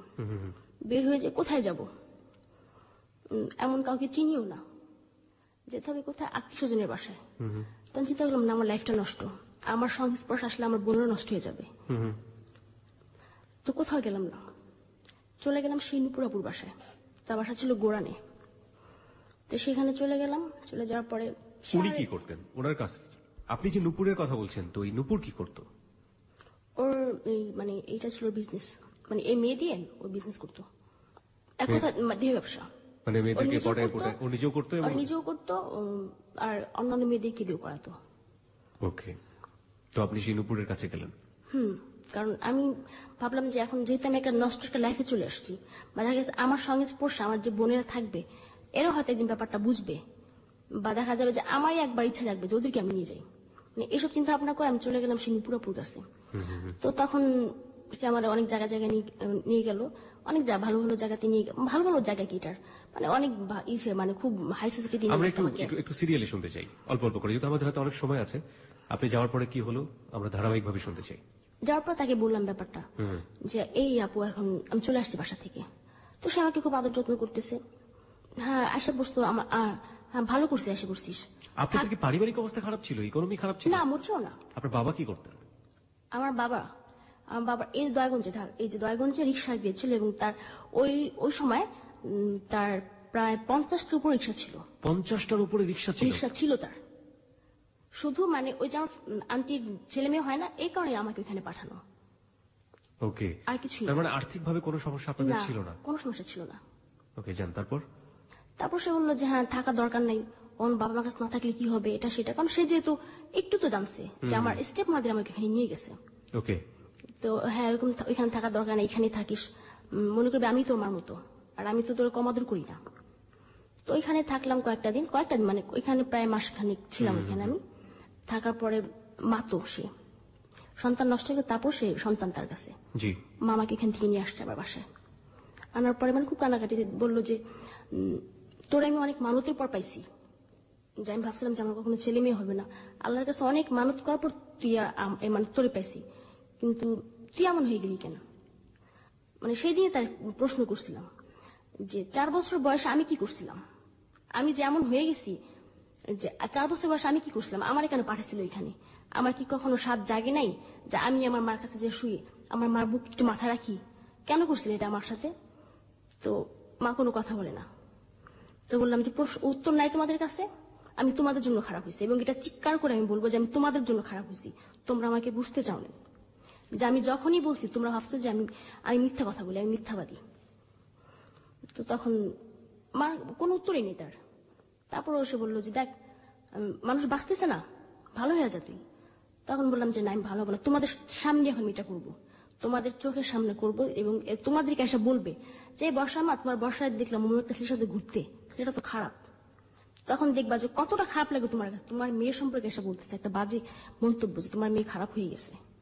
মানে এই তখনই মানে এই ব্যাপারগুলো আমি এনজয় করতাম, এবং দেখা গেছে আমার মাকে মাঝে মধ্যে ফোন করে বলতাম আমি অমুকটা ছেলের সাথে আসি মা, এরকম করতাম। তো একটা পর্যায়ে তখন আমার বাবা বলতেছে যে যা আমার হয়ে গেছে, ওরা এখন থাকতে বল বাসায়, ও তো মান সম্মান আর কত দিক দিয়ে মারবে। তো মান সম্মান মারতেছি, ঠিক আছে থাকবো না তোমাদের কাছে আমি। তো বলে যে থাকবি না, তা আবার তো আসিস। একটু ক্লিয়ার করেন আমাদের শ্রোতাদেরকে, মান সম্মান মারা বলতে আপনি হ্যাঁ, দেহ ব্যবসার সাথে জড়িয়ে গেলেন। ফুললি আমরা যেটাকে বলি ফিজিক্যাল বিজনেস বা যেটাই বলি না কেন, এটার একটা কিছু নাম আছে, আমি সেই নামগুলো দিয়ে আমি আমার অতিথিকে অপমান করতে চাই না। আর আপনারা আপনার গল্পের প্রয়োজনে বুঝে নেবেন ও সেই বিজনেসের সাথে পুরোপুরি জড়িয়ে গেল, ফুললি ইনভলভ যেটাকে বলে, এবং সেটাকে আপনার বাবা বলছে যে মান সম্মান আমি নষ্ট করতে চাই না, ওকে ফিরে নিয়ে আসো বা এরকম একটা কিছু। ওকে, তারপর যে এখানে তো আমাদের মানে বাবা বললো যে ও তো অনেক মান সম্মান মারতেছে, ওরা বলে এখান থেকে ফিরে আসতে, আর নয়তো এমন কোথাও যাইতে যাতে আমাদের কোনো ছায়া ওর উপর না পড়ে, বা ও যে আছে মানে এরকম একটা আমাদের একটা মেয়ে আছে, এটা আমি কখনো মনে করতে চাই না। তো এটা বলার পর মা আমাকে বললো, তো আমি পাশের রুমে থেকে শুনছি সব। তো বললাম যে না আমি ভালো হব না। তো ভালো হবে না, চলে যা। চলে আসছে আবারও। এসে কোথায় থাকতেন? ফ্রেন্ডের বাসায়। দেখা গেছে যে গেস্টে ফোন করতাম, ভাই থাকার সমস্ত রাখবেন না আমাকে, সে রাখছে, কোনো টাকা পয়সা লাগবে না, রাখেন আমার একটু, এরকম এরকম করে রাখছে, এবং তার বিনিময়ে আপনার সাথে তার সাথে শারীরিক সম্পর্ক, তাই তো? এটাই। ওকে, তারপর? তো এরকম থাকতাম। তারপরে মানে হঠাৎ একটা ছেলের সাথে আমার পরিচয় হলো। ছেলেটা বললো যে বিয়ে শাদী কিছুই না, মানে সে থাকবে হচ্ছে গিয়ে এক কথা আমি দেহরক্ষিতা যেটা বলা হয়, লিভ টুগেদার বা যেটাই লিভ টুগেদার, হ্যাঁ লিভ টুগেদার, এরকম ভাবে সে আমাকে রাখবে। ঠিক আছে রাখো। তো আমার একটা স্থান হইল। তো ছেলেটার নাম হচ্ছে রবিন, ওর ওয়াইফ আছে, আমাকে একটা বাসা নিয়ে দিল। কিছু ফার্নিচার কিনে দিছে। আর যেহেতু আমি এই লাইনের মধ্যে আসি, মানে এই সেক্সুয়াল লাইফটার মধ্যে আসি, তো আমার অনেক ভালো ভালো লোক আছে, টাকা পয়সা আছে, মানে ও চাচ্ছিল কি মানে আমাকে দিয়ে অনেক ওর স্বার্থ সিদ্ধি করা। ওকে, রবিন ছেলেটা স্বার্থ সিদ্ধি করা, মানে আমার এখান থেকে টাকা পয়সা নেবে, এটা চাচ্ছিল। তো আমাকে একটা ফ্ল্যাট নিয়ে দেয়, ফ্ল্যাটে থাকি। তো দেখা গেছে যে গেস্ট আসে, আমার সাথে অনেক এনজয় করে। আবার দেখা যায় যে কেউ বাড়ি থেকে মেয়ে নিয়ে আসতেছে, ওদের সাথে থাকতেছে, বিনিময়ে পাচ্ছি আমি তখন আমার রুম ভাড়াটা। ঘন্টা 1 ঘন্টা থাকবে 500 টাকা 1000 টাকা, মানে ওইটা মানে ওই গেস্টের উপর ডিপেন্ড করে বলি যে তার অ্যাকচুয়ালি তার কতটুকু ব্যালেন্স আছে দেওয়ার মতো। মানে 1 ঘন্টা 500 টাকা, বা দেখা গেছে যে তার চেয়ে আরেকটু উপরে লেভেলে যে তারা বলে যে ভাই 1000 টাকা দিন, আপনার ফ্ল্যাটটা ভাড়া দিচ্ছেন আপনি এই কাজের জন্য 500 টাকা 1000 টাকা প্রতি ঘন্টায়। ওকে। আর দেখা গেছে যে আমার যে পার্সোনাল যে গেস্ট গুলো ছিল এরা তো আমার সাথেই ছিল। আপনার বাড়িওয়ালা কোনো সমস্যা করতো না? না, এটা তো আর তারা কি জানতো, বা তাদের কি বইলা করবো আমি আমার ফ্ল্যাটে কি হচ্ছে। ওকে। আর ওইখানে সবাই জানতো যে আমি আর রবিন হাজবেন্ড ওয়াইফ। তো যখন আমি বুঝতে পারলাম যে আমি এখানে মানে ওইখানে, তখন আমার মান্থলি ইনকাম ছিল একদম না হলে 1 লাখ টাকার উপরে, একদম না হলেও। হ্যাঁ, এই আদর সবকিছু মিলে, অন্যান্য মেয়ে বা আমি নিজে সবকিছু মিলে, মানে ওই মেয়েদের টাকা পয়সা দেওয়ার পরও তার কাছে যে মান্থলি একদম 1 লাখ টাকার উপরে মানে ইনকাম হচ্ছে ওই বাসাতে, কিন্তু আমার ব্যালেন্স থাকতেছে না 1 টাকাও। আমি ওইখান থেকে 50 টাকা যদি খরচ করতে যাই, সেটা রবিনের কাছ থেকে আমার বলে নিতে হয়। আর রবিন করতো কি, সকালে আসতো বাসায়, আসার পরে কি কি লাগবে আমার এটা জিজ্ঞাসা করতো, বাচ্চা টাচা করে দিত। তারপরে আবার আসতো সন্ধ্যায় আসার পরে সে মানে কে কে আসছে, কি হয়েছে, কত টাকা হয়েছে, টাকাগুলো নিয়ে সে আবার চলে যেত। আবার আসতো রাত 11টায়, কিছু হয়েছে, টাকা পয়সা থাকলে সব নিয়ে যেত, এ পর্যন্তই। তো পর যখন বুঝতে পারলাম যে অ্যাকচুয়ালি আমি এখানে থাকলে কিছুই হবে না আমার, এর মধ্যে রবিন করলে কি মানে ও রবিনের চোখে মানে একটা জিনিস খারাপ লাগলো যে বর্ষা কেন একটা লোকের সাথে থাকবে। তখন ও আমাকে বারণ করলো ব্যাপারটা, যে তুমি এটা করো না। তো ঠিক আছে, আমি রবিনের কথা মতো আমি আর এটার সাথে তখন ই করতাম না। রবিন বললো যে যত টাকা অফার করুক তুমি এটার মধ্যে যাবা না, আর যদি কেউ জোরও করে আমারে জানাবা। তো আমি মানে আমার যে গেস্ট মানে ছিল তখন বললাম, দেখেন আমার বিয়ে শাদী হয়ে গেছে, তো এখন তো আমি এটার মধ্যে পারতেছি না। তখন দেখা যাচ্ছে অনেকে মানতেছে, অনেকে আসতেছে না এই কথা শোনার পরে। তো তারপরে ওই রবিন আমার মানে এটা থেকে একটু বিরত রাখলো। বিরত রাখার পর তখন ওই অন্যান্য মেয়েরা আসতো আমার বাসায়, কিন্তু এদেরকে দিয়ে করতাম। কিন্তু পরে যখন বুঝতে পারলাম যে রবিন অ্যাকচুয়ালি আমাকে এটা অন্য কাজে ব্যবহার করতেছে, যে আমাকে ভালো তো দূরের কথা, ভালো তো বাসেই না, আমাকে মানে ওই হিসাবেই দেখতেছে, ওই হিসাবেই রাখতেছে, যে আমাকে কখনো বিয়েও করবে না। তখন মানে ওইখান থেকে চলে আসছি আমি, একদম সবকিছু ফালায় এক কাপড় ওইখান থেকে চলে আসছি। পর রবিন ফোন করছে, আয়সা পড়ো, কি করবা, তোমার কষ্ট হবে রাস্তায় থাকতে, বাইরে বাইরে কেন থাকবা, তো এগুলো বলতো। কত মাস ছিলাম ওখানে রবিনের সাথে? রবিনের সাথে ছিলাম তখন 2010-এ প্রায় 6-7 মাস এরকম। ওকে। তারপরে এখান থেকে চলে আসছি। ও না সরি, রবিনের মধ্যে এখানে একটা ঘটনা ঘটছে যে আমাদের গ্রামের একটা ছেলে, ওর নাম হচ্ছে গিয়ে মেহেদী হাসান সাহেব। মানে ছেলেটা আমাকে খুবই পছন্দ করতো কিন্তু কখনো বলতো না যে আমাকে পছন্দ করে বা ভালোবাসে, ও জানতো আমার এই ব্যাপারে। আমার কথা হচ্ছে গিয়ে যে আমার সাথে যদি কেউ ফ্রেন্ডশিপ করতে আসে, আগে আমার ব্যাপারটা তোমার জানতে হবে, আমি কে, আমি কি করি, পরে আরেকজনের কাছে শুনে আমাকে বলবা, তা হবে না। আমি ইচ্ছাকৃত বলতাম যে আমি কিন্তু করদাল, বন্ধুত্ব করবে না আমার সাথে, এটাই বলতাম। তো সাহেবের সাথে আমার পরিচয় আমাদের গ্রামে গিয়ে। তো সাহেব যখন আমার সাথে ফ্রেন্ডশিপ করতে চায়, তখন বলছি, ভাইয়া একটা কথা বলি, করদাল বুঝেন? তো বললো যে হ্যাঁ বুঝি। আমি আমার কথা বলবো এটাও বুঝে নেই। তো বললাম যে ভাই আমি করদাল, আমি সেক্স করি, বুঝতে পারছেন, আমার পেশা সেক্স। আপনি কি আমার সাথে সেক্স করতে চাচ্ছেন, না অন্য কিছু, না শুধু বন্ধুত্ব করুন, সেটাকে বলেন।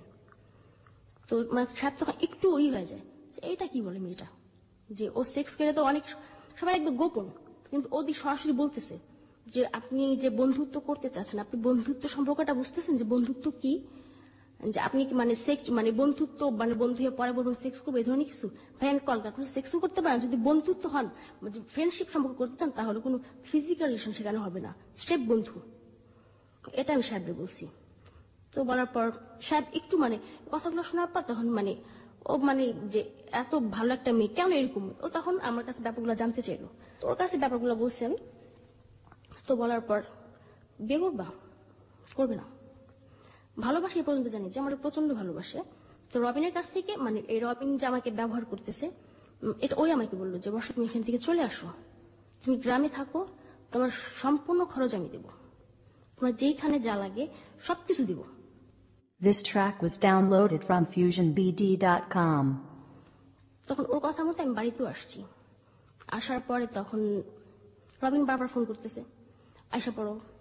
ও সাহেবের ব্যাপারটাও আবার রবিন জানতো যে সাহেব আমাকে খুব পছন্দ করে। তো রবিন বললো ফোন করে যে সাহেব তোমার কখনই বিয়ে করবে না বর্ষা। আমি তুমিও তো করবা না, করবা বিয়ে আমার, তাহলে বলে আমি এসে পড়ি। তো বলতেছে যে তুমি তো জানোই আমার ওয়াইফ আছে, মেয়ে আছে, আমি কিভাবে করি। তাহলে রাখছিলা কেন? তাহলে কি মানে ওই শুধু এইটাই ছিল কারণ যে আমার এই দিয়া তুমি আমার ইউজ করতেছো টাকা পয়সার কারণে? তো বলতে তুমি আমার কত টাকা পয়সা দিছো, তোমার সব ফিরিয়ে দিব, তারপর তুমি চলে আসো। মানে এটা হইতেছে মানে এই কথাগুলো বলে নিয়ে আটকে রেখে টর্চিং করবে আমাকে, এই ধরনের কিছু একটা। তো পরে আমি যাইনি রবিনের কাছে। তো ও সাহেব আমাদের বাসা প্রতিদিন আসা যাওয়া করে। তো মা বললো যে সাহেব এরকম আসা যাওয়া করে, এটা ঠিক না। আর সাহেব হচ্ছে কি আমাদের গ্রামের উপজেলা চেয়ারম্যানের ছোট ভাই। তো যে ওদের ফ্যামিলি জানলে হয়তো একটু হবে, এই মানে তার কারণে গেছে যে সাহেব এখানে আসা যাওয়া করে। তো পরে বলছে যে ও যেন এখানে না আসে, সাহেব যেন এখানে না আসে। তো সাহেব ব্যাপারটা জানার পর সাহেব আসতো, মানে কেউ না দেখে এরকম ভাবে আসতো, এসে কথাবার্তা বলতে এই পর্যন্তই। কিন্তু মানে সাহেব কখনো ফিজিক্যাল রিলেশনের দিকেও আসে নাই। ওনার কথা হইতেছে যে আমি ওরে আস্তে আস্তে ফিরিয়ে আনবে পথ থেকে, এটা ছিল সাহেবেরই। পরে যখন আমি ঢাকা চলে আসি, ঢাকা আসার পর আবার ঢাকা চলে আসি আমি, তখন মার সাথে ঝগড়া লাগে। মার সাথে ঝগড়া ঢাকাতে চলে আসি। ঢাকাতে আসার পরে তো তার কয়েকদিন পর সাহেবও আসে। সাহেব তখন আমি এসে ঢাকাতে এসে উঠি। মনি বলে একটা মেয়ে ছিল, ও এই বিজনেস করতো। আর ও করতো মানে হোটেলে উঠতো।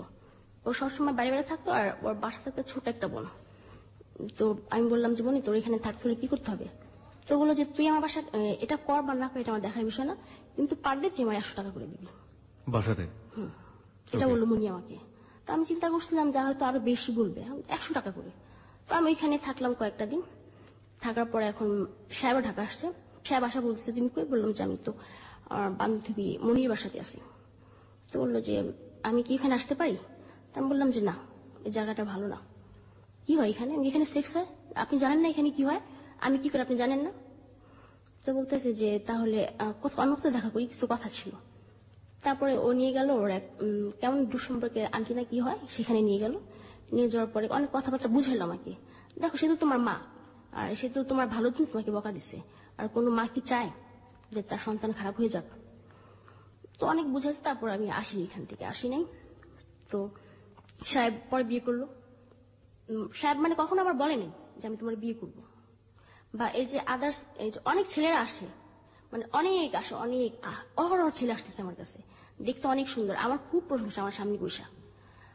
তারপরে মানে এই সেক্স করার আগে, আমার সাথে সেক্স করার আগে বলো তুমি এগুলো সেরা দাও, তুমি এত একটা ভালো মেয়ে, কেন এগুলা করতেছো? এতই টাকা পয়সা তা আমার কাছে এসে পড়ে, আমি তোমার রাখি এটা সেটা।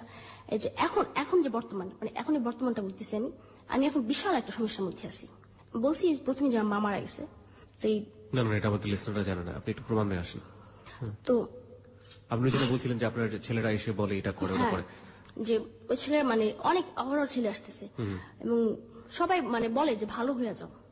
কিন্তু ভালো হওয়ার পেছনে যে একটা মানুষের দরকার, আমার পেছনে যে একটা গাইডের দরকার, বা এখন ভালো হইতে হইলে আমার একটা হাজবেন্ড প্রয়োজন আমার, কিন্তু সেটা মানে এই সংঘটাকে দিতেছে না।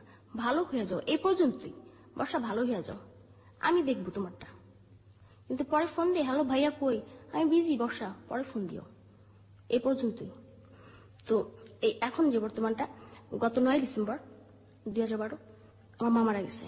আমি ঢাকাতে, এবং আমি যখন খবরটা শুনি তখন আমি এক গেস্টের সাথে বসে বসে কথা বলতেছি। এর মধ্যে আমার বাবা মাকে ফোন করছে যে বর্ষা কই তুই? বললাম তো বাইরে। কেন, কি হয়েছে? তো বলতেছে যে তোর মা খুব অসুস্থ, তোরা দেখতে চাইতেছে, আইসা পর। তো অসুস্থ তখনই আমার কাছে একটুই লাগছে যে মা অসুস্থ, আমার দেখতে চায়, কখনই না, হয়তো আমার মা নাই। তখন আমি বলছি আব্বা মার কিছু হয়েছে? তো বলছে আর না, তোর মা অনেক অসুস্থ, তুই আসা পর, তোর বড় আপা আসবে, তোর বড় মা আসবে, ওদের সাথে আসা পর। তো আমি বললাম আমার বড় আপার ছেলে মানে সামনে পরীক্ষা। তো বলতেছে ওর তো পরে, অভি তো পরীক্ষা, অভি কিভাবে আসবে, ওরা আসবে না। তো বলতেছে ওরা আসলে আসুক, না আসলে আসুক, তুই চলে আয়। তো আমি বাসায় গেছি, বড় আপার বাসায় গেছি। বড় আপার বাসায় যাওয়ার পরে বড় আপা বলতেছে কিরে আম্মা কি অনেক অসুস্থ? এটা বড় আপা আমার বলতেছে, বড় আপার কাছে বলা হয় না যে আমার মা মারা গেছে। তো আমি বললাম যে এরকম ভাবে তো কখনো বলে নাই, মনে হয় মা খুব অসুস্থ, চল দেখে আসি যা। তো বড় আপা আমরা সব একসাথে গেছি। যাওয়ার পরে দেখলাম যে আমার মায়ের লাশ, মানে মারে ঘৃণা করতাম না, ভালোবাসি, প্রচন্ড ভালোবাসি তারে, এখনো ভালোবাসি। আর আমি মনে করি যে আমার লাইফ থেকে কিছু একটা হারিয়ে গেছে আমার। যে আগে মানে যতই খারাপ করছে, একজন ফোন করে আমাকে জিজ্ঞাসা করছে বর্ষা কই আছিস মা, ভালো মতো চলিস। কিন্তু এখন সে বলার মতো লোকটা আমার আর নাই, যে আমি খারাপ করলেও সে আমার বলছে। তো এখন যে প্রবলেমটা, এই যে এখনো এই যে 31st নাইটে বিশাল বড় লোকের ছেলেরা আসছে আমার কাছে, সেক্স করার জন্য আসছে। মানে সেক্স করার আগে বলতেছে বর্ষা তুমি শুনলাম তোমার নাকি থাকার খুব সমস্যা ঢাকার শহরে। হ্যাঁ ভাই, থাকার খুব সমস্যা। কোথায় আছো এখন তুমি? আমার বড় আপার বাসায় আছি, ওইখান থেকে আমার বিহিত সমস্যা। কেন সমস্যা? আমি আমার বড় আপা যেহেতু একটা ভালো মেয়ে, সে কখনই চায় না যে তার বাসা থেকে একটা মেয়ে এরকম বারবার বের হোক। আর বারবার একটা মেয়ে যদি বের হয় তাহলে এটা ভালো চোখে কেউই দেখে না, এমনি বুঝতে পারে। তো বলতেছে কোনো সমস্যা নেই, আমরা বাসা নিয়ে দেব, নিয়ে দিতেছে। এই পর্যন্তই, ওই 31st নাইট পর্যন্তই তাদেরই। আজ কত ফোন করে জিজ্ঞাসা করেন বর্ষা কেমন আছে। গেস্ট পার্সপেক্টিভ থেকে এটাই হওয়া স্বাভাবিক বর্ষা, এটা নিয়ে আমাদের কোনো দ্বিমত নেই। কিন্তু আপনার জায়গা থেকে আমাদের প্রশ্নগুলো হচ্ছে, আপনার গল্প কি এখানেই শেষ নাকি আপনি আরো কিছু কন্টিনিউ করতে চান? না, এখানেই শেষ। মানে আমি যেটা মানে এখানে এসে বোঝাতে চাইলাম যে আমার কোনো ভুল ছিল না। মানে আমি যে গল্পটা বলছি আমার লাইফে, আমার এখানে যদি ভুল থাকে আপনি বলতে পারেন যে না বর্ষা তোমার তলায় এইখানে ভুল ছিল। আই হ্যাভ সাম কোয়েশ্চেন্স, আমার আপনার কাছে কিছু প্রশ্ন আছে। প্রথম কথা হচ্ছে যে হ্যালো 8920 স্টোরিটা এতটা ছোট হবে আমি চিন্তা করি নাই। ঠিক আছে, ছোট হয়েছে, স্টোরি আসলে স্টোরি, জীবনের গল্প যা তাই। প্রথম কথা হচ্ছে আপনি এখনো এই লাইফের সাথে জড়িত। হ্যাঁ, আপনি এখনো এই আপনার শারীরিক যে সম্পর্ক, যেটা আমরা বলে থাকি অবৈধ শারীরিক সম্পর্ক, সেটার সাথে আপনি জড়িত। আপনি এটা থেকে কেন সরতে পারছেন না? আপনার মূল কারণটা আপনি বলেন যে আপনি এটা থেকে কেন সরতে পারছেন না। আমি এটা থেকে কেন সরতে পারছি না, মানে এখন আমি মানে সরে কি করব? আমরা কি বিয়ে করবে? মানে সাপোজ একটা ছেলে আমাকে না জানিয়ে বিয়ে করলো, কিন্তু আদার্স যারা আছে এরা কিন্তু বলে দিবে, একদিন না একদিন বলবে যে এই বর্ষা এরকম ছিল, তখন সেটা আমার সাথে ঘর করবে? করবে না, তাই না? কারণ ওর ওয়াইফকে কেউ খারাপ বলবে এটা কখনই চাইবে না। আর প্রথমত হচ্ছে গিয়ে যে আমি মানে ছাড়তে পারতেছি না তা না, যে এখন মানে ওই 31st নাইট পর্যন্ত মানে স্টপ, এখনো পর্যন্ত আর কিছুই না। এই যে ঘুরতেছে, বাসা আপার বাসা থাকতেছি, আপা বলতেছে যে লাইফে তো অনেক দেখছিস, কি পাইছিস? কিছুই পাস নাই। মানে আমার এই ব্যাপারটা আমি আমার ফ্যামিলির সবাই কাছে বলছি, এবং এটা খুব বড় গলা হচ্ছে, আমি আর খারাপ হয়ে গেছি। ছেলেদের সাথে আমি না মেলামেশা করি, কেন করি জানিস? আমার মা বাবার কারণে। তারা আমার বিশ্বাস করেনি এবং তারা নিজেরাই তুলে দিচ্ছে আমার খালা খালুর হাতে যে নষ্ট করে দেন ওরে। তখন আপা এই বুঝায় যে এগুলো আর লাভ নেই, ভালো হয়ে যা, বা তোর এখনো তোর বয়স এমন না যে তোরা দেখলে বুঝাতে অনেক বয়স, তাও না, আর তুই স্কুলে ভর্তি করে দিই, আমি আমার টাকায় তুই পড়াশোনা কর। এখনো তারা বলে, কিন্তু আমি ভাবি যেটা, যে আমার এই নষ্ট লাইফটার কথা যখন আমার হাজবেন্ড জানবে তখন সে কি করবে, বা আমি আমার হাজবেন্ডকে কি দেব, কি আছে দেওয়ার মতো? এই 4 বছরে আমি না হলে হাজারো লোকের সাথে মেলামেশা করছি, হাজারো লোকের সাথে। যখন সেটা জানবে যে আমার বউ আর এক হাজারো লোকের সাথে মেলামেশা, তখন সে আমার ডাকবে। ওকে, আমাদের উত্তর নেই, আমার কাছে স্পেশালি কোনো উত্তর নেই, আমি লিসনারদের উপর ছেড়ে দিতে চাই। আপনি আমাকে বলেন তো আপনার ফিলিংসটা কি হয় ওই মুহূর্তে, আপনি যখন হাজারো ছেলেদের সাথে মেশেন? আমার কোনো ফিলিংস নেই। তাহলে আপনি কেন মেশেন? আমার কোনো ফিলিংসই নেই, মানে এই কাজটাতে মানে কোনো ফিলিংসই নেই আমার। আমার শুধু ফিলিংস একটাই, আমার টাকা, এটাই আমার ফিলিংস। কত টাকা রোজগার করেন এখন আপনি প্রতি মাসে? এখন ওই যে মানে এখন একদম কম করে হলো 50,000 টাকা। কম করে হলো 50,000 টাকা আপনি রোজগার করেন। It's a big amount of money আপনার জায়গাটা থেকে। সো আপনি তো ইচ্ছে করলে যতদিন যাবত এই পেশাতে আছেন আপনি কিছু টাকা সেভ করে হলো ভালো রাস্তায় চলে আসতে পারতেন। আপনি কি সেটা করেছেন? না, আমি তো কোনো টার্গেট নিয়ে নামি নাই, যে আমি একটা টার্গেট আছে যে না আমি এত বছর এই কাজটা করবো, করে ভালো হয়ে যাব। আমি এই ধরনের কোনো টার্গেট নিয়ে নামি নেই। বা আমি যখন এই যে টাকা পয়সা যাই পাইতেছি, মানে এখন 2,000 টাকা দিচ্ছে আমাকে একজন, ওটা তখনই শেষ। বা আসছি থেকে রাস্তাতে দেখা গেছে যে এটা সেটা বন্ধু বান্ধব কিনে এটা শেষ। আপনি ড্রিঙ্কস করেন?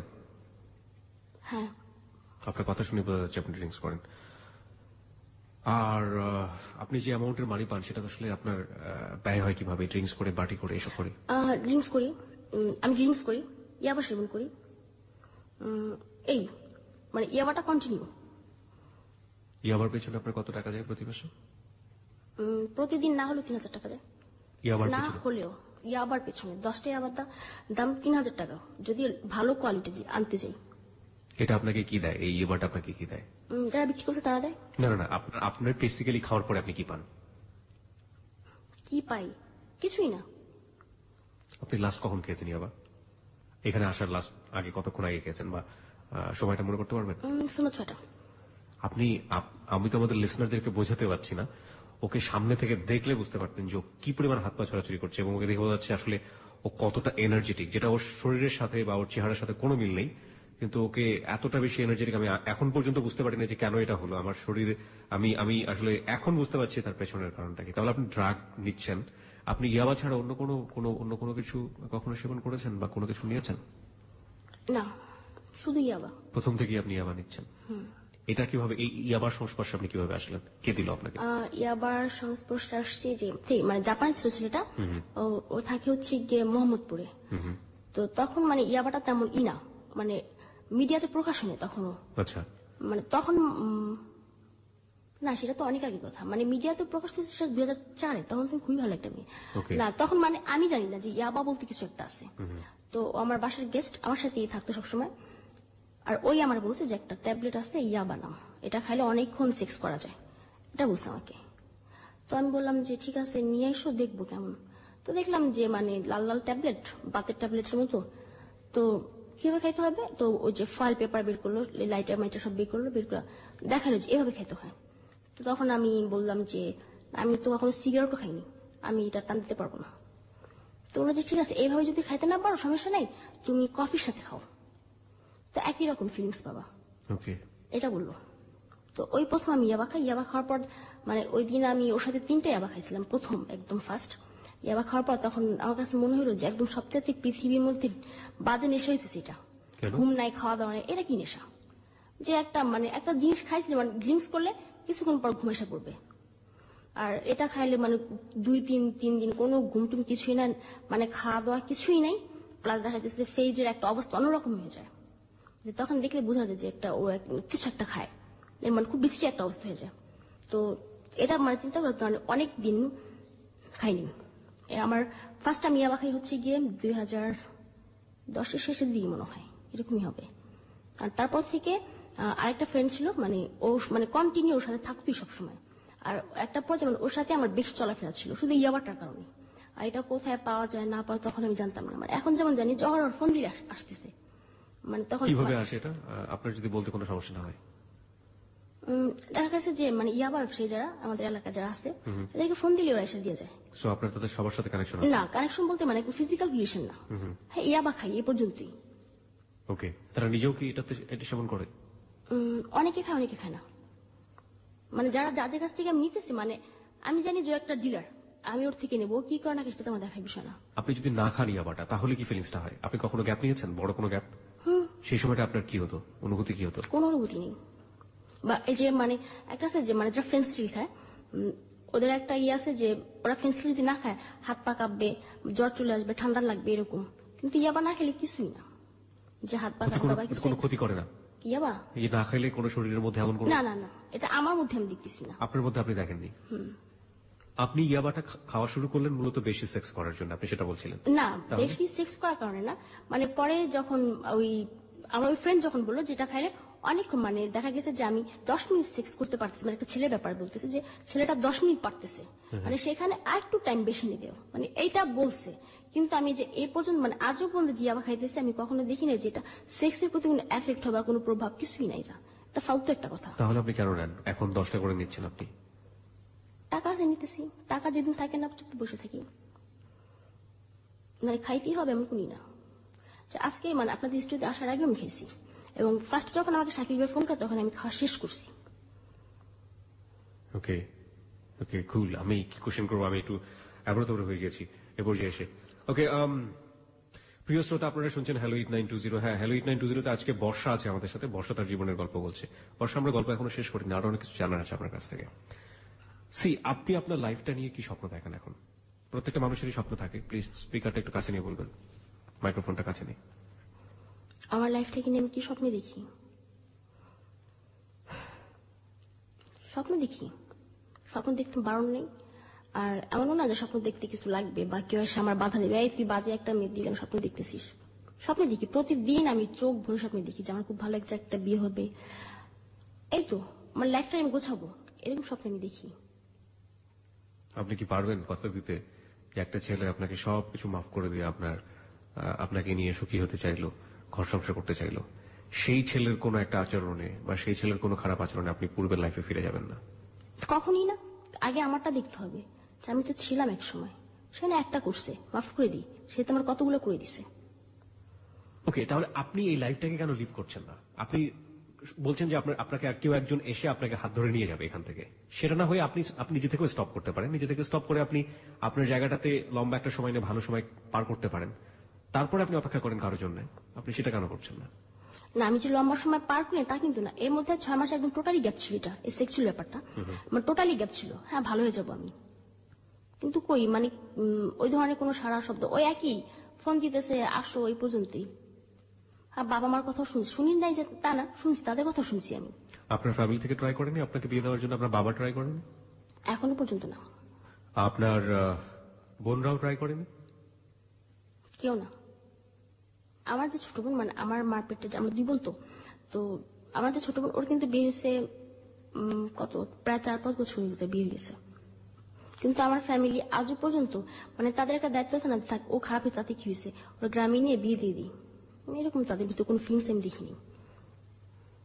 মাঝখানে তো একবার চেষ্টা করেছিল, আপনার মা বলেছিল, আপনি তখন জাননি? আমার মায়ের মানে যা শুধু মাই করছে, তারপর দেখা গেছে বাবার কোনো উৎসাহ পায়নি, সেজন্য হয়তো সে সাহস পায়নি।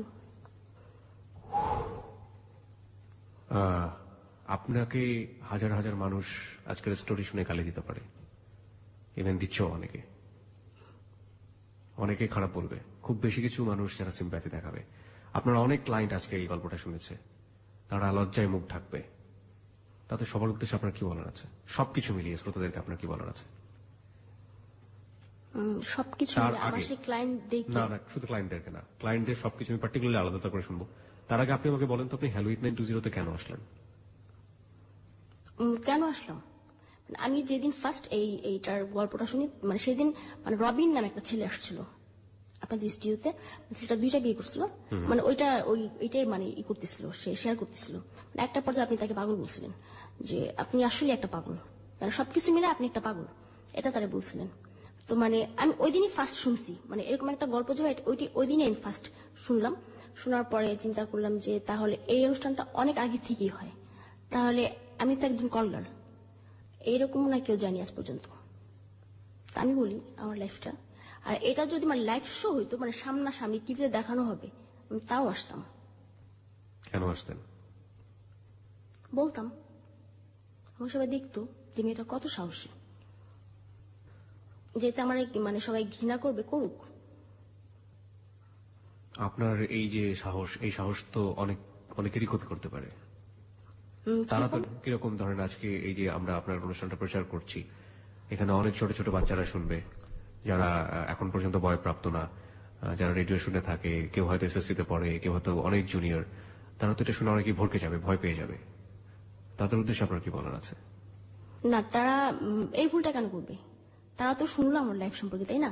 যে অ্যাকচুয়ালি এটা কোনো মানে আনন্দদায়ক বা কোনো মজার কোনো লাইফ না, যে আমি এই যে যতগুলো কথাই বলছি, হ্যাঁ আমার সাহস আছে তারপরে বলছি, কিন্তু নিজে নিজে তো একটা লজ্জা তো একটি আছে, যে আপনার সামনে আমি বলতেছি কথাগুলো, আমি কি একটু লজ্জা পাচ্ছি না?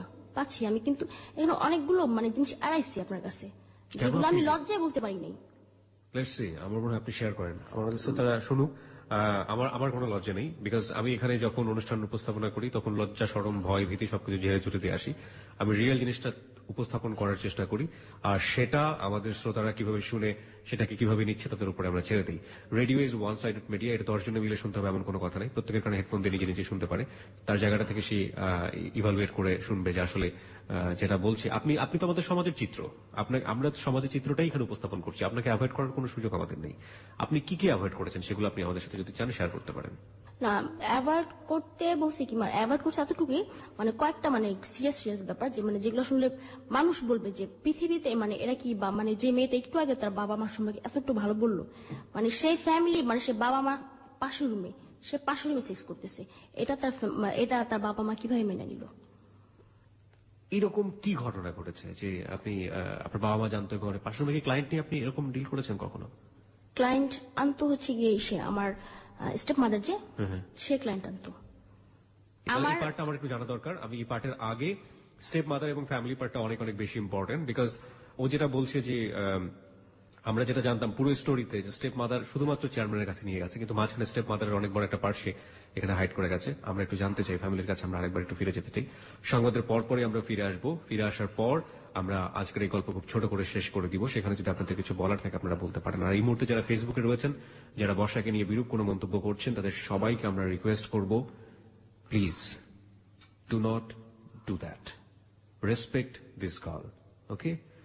সে অকপটে স্বীকার করেছে, এবং তার আজকের যে অবস্থা, সেই অবস্থার পেছনে তার পরিবার দায়ী, তার বাবা মা নিজে দায়ী। সুতরাং যদি হেট করতে হয়, সে নিজেও কিন্তু হেট করে না, সুতরাং এই সব পারিপার্শ্বিকতাকে মূল্যায়ন করে আপনি গল্পটার লেসন নেবার চেষ্টা করেন। একটা কথা আছে, পাপকে ঘৃণা করো পাপীকে না। ও যে হ্যালো 8920 তে এসছে, সেজন্য আমি ওকে আন্তরিকভাবে সাধুবাদ জানাই, যে এতটা সাহস এবং এতটা সৎ সাহস না থাকলে আসলে কেউ এভাবে নিজেকে অকপটে স্বীকার করতে পারে না। আমরা বর্ষাকে নিয়ে ফিরে আসবো হ্যালো 8920 সংবাদের বিরতির পরপরই। আশা করছি সাথে থাকবেন। ফেসবুকের ঠিকানাটা আরেকবার বলছি, facebook.com/hello8920। ওখানে যাবেন, যাওয়ার পরে আপনি লাইক দেওয়ার সঙ্গে সঙ্গে আমাদের মেম্বার হয়ে যাবেন। বর্ষা আছে ওখানে, আপনি ইচ্ছে করলে ওখানে বর্ষাকে নিজের রেডিও স্ট্যাটাসটা দেওয়া আছে, ওখানে গিয়ে আপনি মন্তব্য করতে পারেন। আবারও বলছি, facebook.com/hello8920, HELLO8920। আর আমাদের ফোন নাম্বারটি হচ্ছে 91156668। সংবাদের পরপরই ফিরে আসছি, সাথেই থাকুন।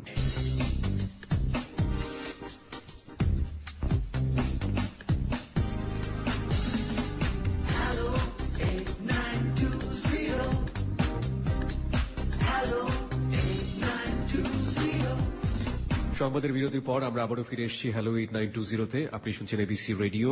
কিবরিয়া আপনার সঙ্গে আছে এবং কিবরিয়াকে এবং লাখো শ্রোতাকে আজকে সাহস নিয়ে অকপটে বর্ষা তার জীবনের কাহিনী বলে যাচ্ছে। বর্ষা সংবাদের আগে বলেছিল একটা পার্ট আছে, কিছু পার্ট আছে সে আমাদের এখানে হাইড করেছে। বর্ষা যে সাহসটা দেখিয়েছে, তারপর আসলে হাইড করার কিছুই থাকে না। বর্ষাকে আমরা বলেছি যে আপনি বলুন, আপনার যে পার্টটাকে আপনি হাইড করেছেন সে পার্টটা আমাদের সামনে বলুন, আমরা একটু জানতে চাই। তার আগে বলে দিই, আমাদের ফেসবুকে আপনি মেম্বার হতে পারেন হ্যালো 8920। আমাদের ফেসবুকের ঠিকানা হচ্ছে facebook.com/hello8920। ওখানে বর্ষাকে নিয়ে একটু রেডিও স্ট্যাটাস দেওয়া আছে, আপনি চাইলে বর্ষাকে যে কোনো প্রশ্ন এবং মন্তব্য করতে পারেন। আর যারা অশালীন প্রশ্ন এবং মন্তব্য করবেন তাদেরকে এই পেজ থেকে সম্পূর্ণরূপে ব্লক করে দেওয়া হবে। সুতরাং আমি সবাইকে রিকোয়েস্ট করছি, হ্যালো 8920 যারা মেম্বার আছেন তারা প্লিজ কোনোভাবেই অতিথিকে অসম্মান করা হয় এরকম কোনো আচরণ করবেন না। প্রত্যেকেরই জীবন প্রত্যেকের জায়গাতে অনেক বেশি মূল্যবান। প্লিজ দয়া করে এমন কোনো আচরণ করবেন না ফেসবুকের এই পেজটিতে, কারণ আপনার আইডি দিয়ে, আপনার আইডি কিন্তু আপনার পরিচয়, আপনার আইডিতে আপনি যেটা লিখছেন সেখানে ওখানে হাজার হাজার মানুষ দেখছে, লাখ লাখ মানুষ দেখছে।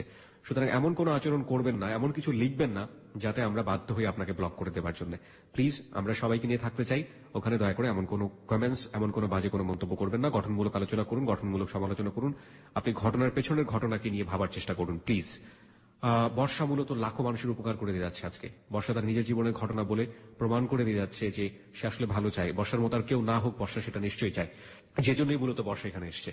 যাই হোক, আমরা বর্ষার যে পার্টটায় বর্ষা হাইড করেছে সেটা আমরা জানবো। আর ফেসবুকের ঠিকানাটা আমি আবারও বলছি, facebook.com/HELLO8920, facebook.com/hello8920। ওখানে গিয়ে লাইক দেওয়ার সঙ্গে সঙ্গে আপনি হ্যালো 8920 মেম্বার হয়ে যাবেন। আর আমাদের ফোন নাম্বারটি হচ্ছে 91156668। ওখানে ফোন করুন, ফোন করার পর আপনার নাম, আপনার সেল নাম্বারটি স্পষ্ট করে বলুন, তারপরে বলুন আপনার যা বলার আছে। আমরা অবশ্যই আপনার সঙ্গে যোগাযোগ করব। বর্ষা, আমরা সংবাদের আগে বলছিলেন যে কিছু কিছু বিষয় আপনি আমাদেরকে বলেননি। আসলে আপনি আপনার জীবনটাকে যতটা স্পষ্ট করে তুলে ধরেছেন, তারপরে আর গোপন করার কি বা থাকে? আপনি অকপটে কেন বলতে চাচ্ছেন এটা হচ্ছে গিয়ে যে তাহলে মানে ফ্যামিলির প্রতি, বাবা মার প্রতি ছেলে মেয়েদের একটা ওই ঘৃণা চলে আসবে যে বাবা মা এতটা খারাপ কিভাবে হয়। নিশ্চয়ই পৃথিবীর সকল বাবা মা এরকম নন। আমি এমনও দেখছি যে নিজের মেয়েকে শুধু 500 টাকার বিনিময়ে আমার কাছে নিয়ে আসছে যে আমার 500 টাকা তো তুমি ওরে দিয়ে দিও একটা যে কোনো ছেলের কাছে। ও মাই গড, মানে আপনাদের এরিনাতে এটা হয়? হ্যাঁ, মানে এটা আমি নিজের চোখে আমার দেখা। মানে আপনি বলছেন যে ফিজিক্যালি যে ব্যবসাটা আছে সেখানে বাবা মারাও অনেক বেশি ইনভলভ থাকেন। আপনার ক্ষেত্রে কি হয়েছে? আপনি স্টেপ মমকে নিয়ে কিছু একটা বলছিলেন। আমার ক্ষেত্রে সে তো প্রথমে যে চেয়ারম্যানের কাছে দিছে, তারপরে মানে যখন দেখছে যে আমি অহরহ এটা করতেছি, সবাই জানতেছি করতে, তখন সে বললো যে রাস্তা রাস্তা না নিজে বাসায় তো করতে পারিস, বাসায় ক্লায়েন্টান তুই অন্য জায়গায় যাচ্ছিস বা অন্য একটা বাসায় নিয়ে গেলে সেখানে ফ্ল্যাট ভাড়া তো তোর দিতে হয়। তো এরকম মানে করছি। আমার বাবা মা 500 রুমে বসা, আমি 500 রুমে ক্লায়েন্ট নিয়ে সেক্স করতেছি। মানে এই তখন মানে বাবা মার সামনে এসে দাঁড়ানো যে একটা মেয়ের জন্য কতটা মানে লজ্জাজনক। আর আমি যখন এই লাইফটাতে জড়ায় পড়ছি, মানে সেই থেকে আজও পর্যন্ত আমার বাবার সাথে, যদি আমার মাকে কখনো ফোন দিছি, বাবা যদিও রিসিভ করছে, মা কই, মার কাছে দাও, এ পর্যন্তই। আজকে মানে আমার মা মারা যাওয়ার পরে বাবা ফোন দিছে আমাকে ঢাকাতে আসার পর, কিন্তু আমি ফোন রিসিভ করিনি। কিন্তু আজকে সে কয়েকবার ফোন দেওয়ার পর আমি ফোনটা রিসিভ করছি। রিসিভ করার পর বলতেছে তোর ফোন দিলে ফোন রিসিভ করিস না কেন? বললাম যে এমনি একটু ব্যস্ত থাকি তো এই জন্য। তখন আজকে আমার বাবা বললো আমাকে যে ভালো হয়ে যা, যে আগে তো তোর একজন ছিল তোর গাইড, তোর খারাপ জানলো, তারপর তোরে বলছে যত খারাপই করছিস, তারপরে তোর একটাই দিছে, এখন কিন্তু বলার মতো তোর কাছে তোর আর কেউ নেই। আমি আমি আছি না থাকার মতোই, যে একটা মা যতটা দেখে রাখতো বা দেখে রাখছে তোরে, আমি পারবো না। এখনো সময় আছে, চেঞ্জ হয়ে যা তুই। আচ্ছা, এবার বলেন যে আপনার হ্যালো 8920 যারা শ্রোতা রয়েছে এই মুহূর্তে, তাদেরকে আপনার কি বলার আছে? আপনি আপনার জায়গা থেকে যে কোনো কিছু বলতে পারেন। অ্যাকচুয়ালি মানে অনেকে ভাবতে পারে যে হয়তো আমি এই লাইফটাতে খুব সুখে আছি বা হ্যাপি, এনজয় করতেছি। অ্যাকচুয়ালি না, আমি মোটেও হ্যাপি না। আমারও মিশতে ইচ্ছা করে সবার সাথে, মানে আমার ফ্যামিলি 8-10টা আরো যে আমার বোন আছে এদের সাথে মিশতে ইচ্ছা করে, কিন্তু শুধু একটা কারণে আমি মিশি না, যে হয়তো ওরা জানবে বা দেখা গেছে যে আমার সংস্পর্শে এসে সেও নষ্ট হতে পারে, তখন আজীবন আমারই দায়ী করবে। আমার ইচ্ছে করে 8-10 টাইমের মতো চলতে, 8-10 টাইমের মতো সংসার করতে। পরে যেগুলো করছি, হ্যাঁ প্রথমগুলো আমার ফ্যামিলির ভুল, কিন্তু পরে নিজেই আমি ভুল করছি। মানে এই ভুলটা যদি কেউ না করে, যে ফ্যামিলি যদি কোনো ভুল করেই থাকে এটা শুধরানোর পরে সে যাতে কোনো ভুল না করে, যে পরে যেগুলো করছি আমি ইচ্ছা করি সেটা তো অবশ্যই আমার ভুল, এটা যাতে কেউ না করে। আপনি তো চাইলে এখনো শুধরাতে পারেন। পারি। তো কেন আপনি করছেন না? কেন করছি না? আমি যদি এটা এখন বন্ধ করে দিই, আমি এখন আজকে আমার যে আমার সৎ বোন আছে এর বাসায়, আর ও এমন একটা পার্সন যে ওর বাসাতে আমার একবেলা খাইতে হইলে টাকাটা দিতে হবে, আর এটা আমি এখন বন্ধ করে দিলে আমি সে টাকাটা কোথায় পাবো? কে দিবে টাকাটা আমাকে? যারা আমার সাথে সেক্স করছে তারা কিন্তু 100 টাকা আমাকে এমনি দিবে না, সেক্সের বিনিময়ে তারপর আমাকে টাকাটা দেবে তারা। তো এই টাকাটা কে দিবে? আপনি দিবেন? আরেকজন দেবে না। যদিও আমি ভালো হইতে চাই, আমার আশেপাশে যে লোকগুলো তারাই আমাকে হতে দিবে না। Okay, where there is a will there is a way. ইচ্ছা থাকলে নিশ্চয়ই উপায় হয়। আপনি 4 বছর ধরে একটা জায়গায় থেমে আছেন, আমার জায়গা থেকে আমি একটা জিনিস বুঝতে পারছি। আপনি একেবারে রাতারাতি চেঞ্জ হয়ে যাবেন সেটা সম্ভব না। আপনার ভালো হওয়ার ইচ্ছা মনের মধ্যে আছে, সেটাই হচ্ছে আপনার জীবনী শক্তি। আমি আপনাকে মোটেও উপদেশ দিচ্ছি না, বন্ধু হিসেবে আমার কাছে যেটা মনে হয়েছে আমি সেটা বলার চেষ্টা করছি।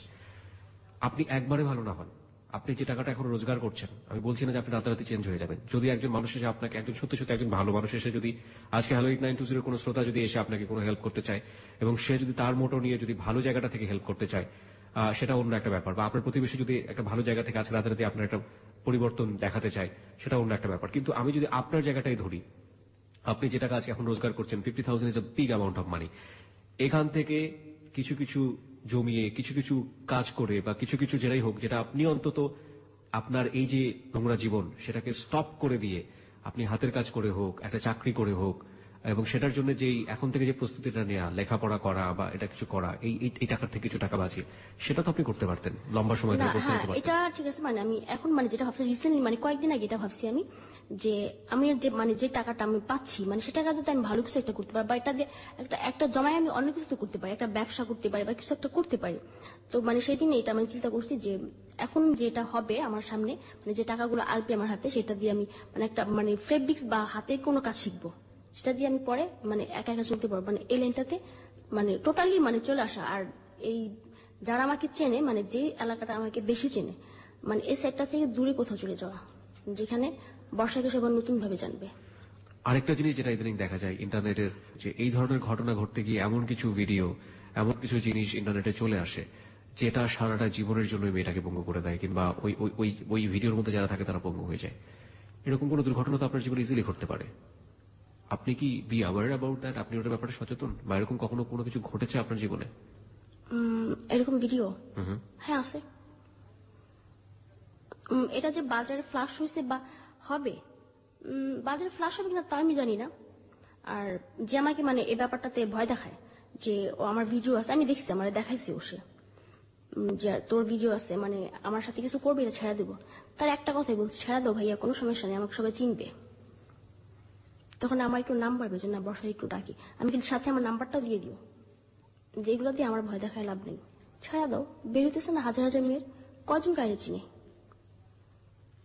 আছে, আমার এরকম ভিডিও আছে, এখানে আমার কোনো ভয় নেই। আমি জানি যে যদিও ছাড়ে কি হবে, কেউ বিয়ে করবে না, আমাকে না করুক, চলে যাবো দূরে কোথাও। কিন্তু এটা তো, এই অ্যাক্টিভিটি তো সমাজকে নষ্ট করছে, সমাজকে স্পয়েল করছে, সোসাইটিকে স্পয়েল করছে। সো আপনি আপনার সাহসিকতা ঠিক আছে না, এই দোষটা কি তাহলে আমার? মানে ওই ভিডিওটা তো আমি নিজে থেকে করিনি, বা ওইটা যে হচ্ছে তাও তো আমি জানতাম না।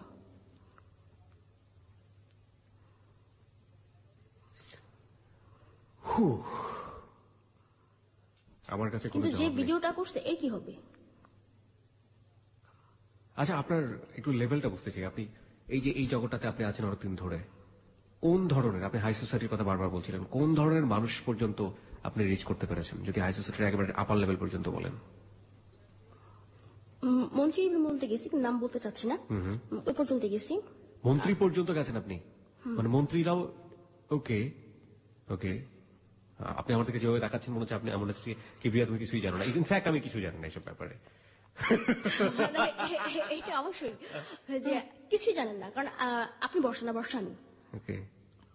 আপনি হচ্ছেন কিবরিয়া, তো আপনি কিভাবে জানবেন কারা যাচ্ছে এটার মধ্যে?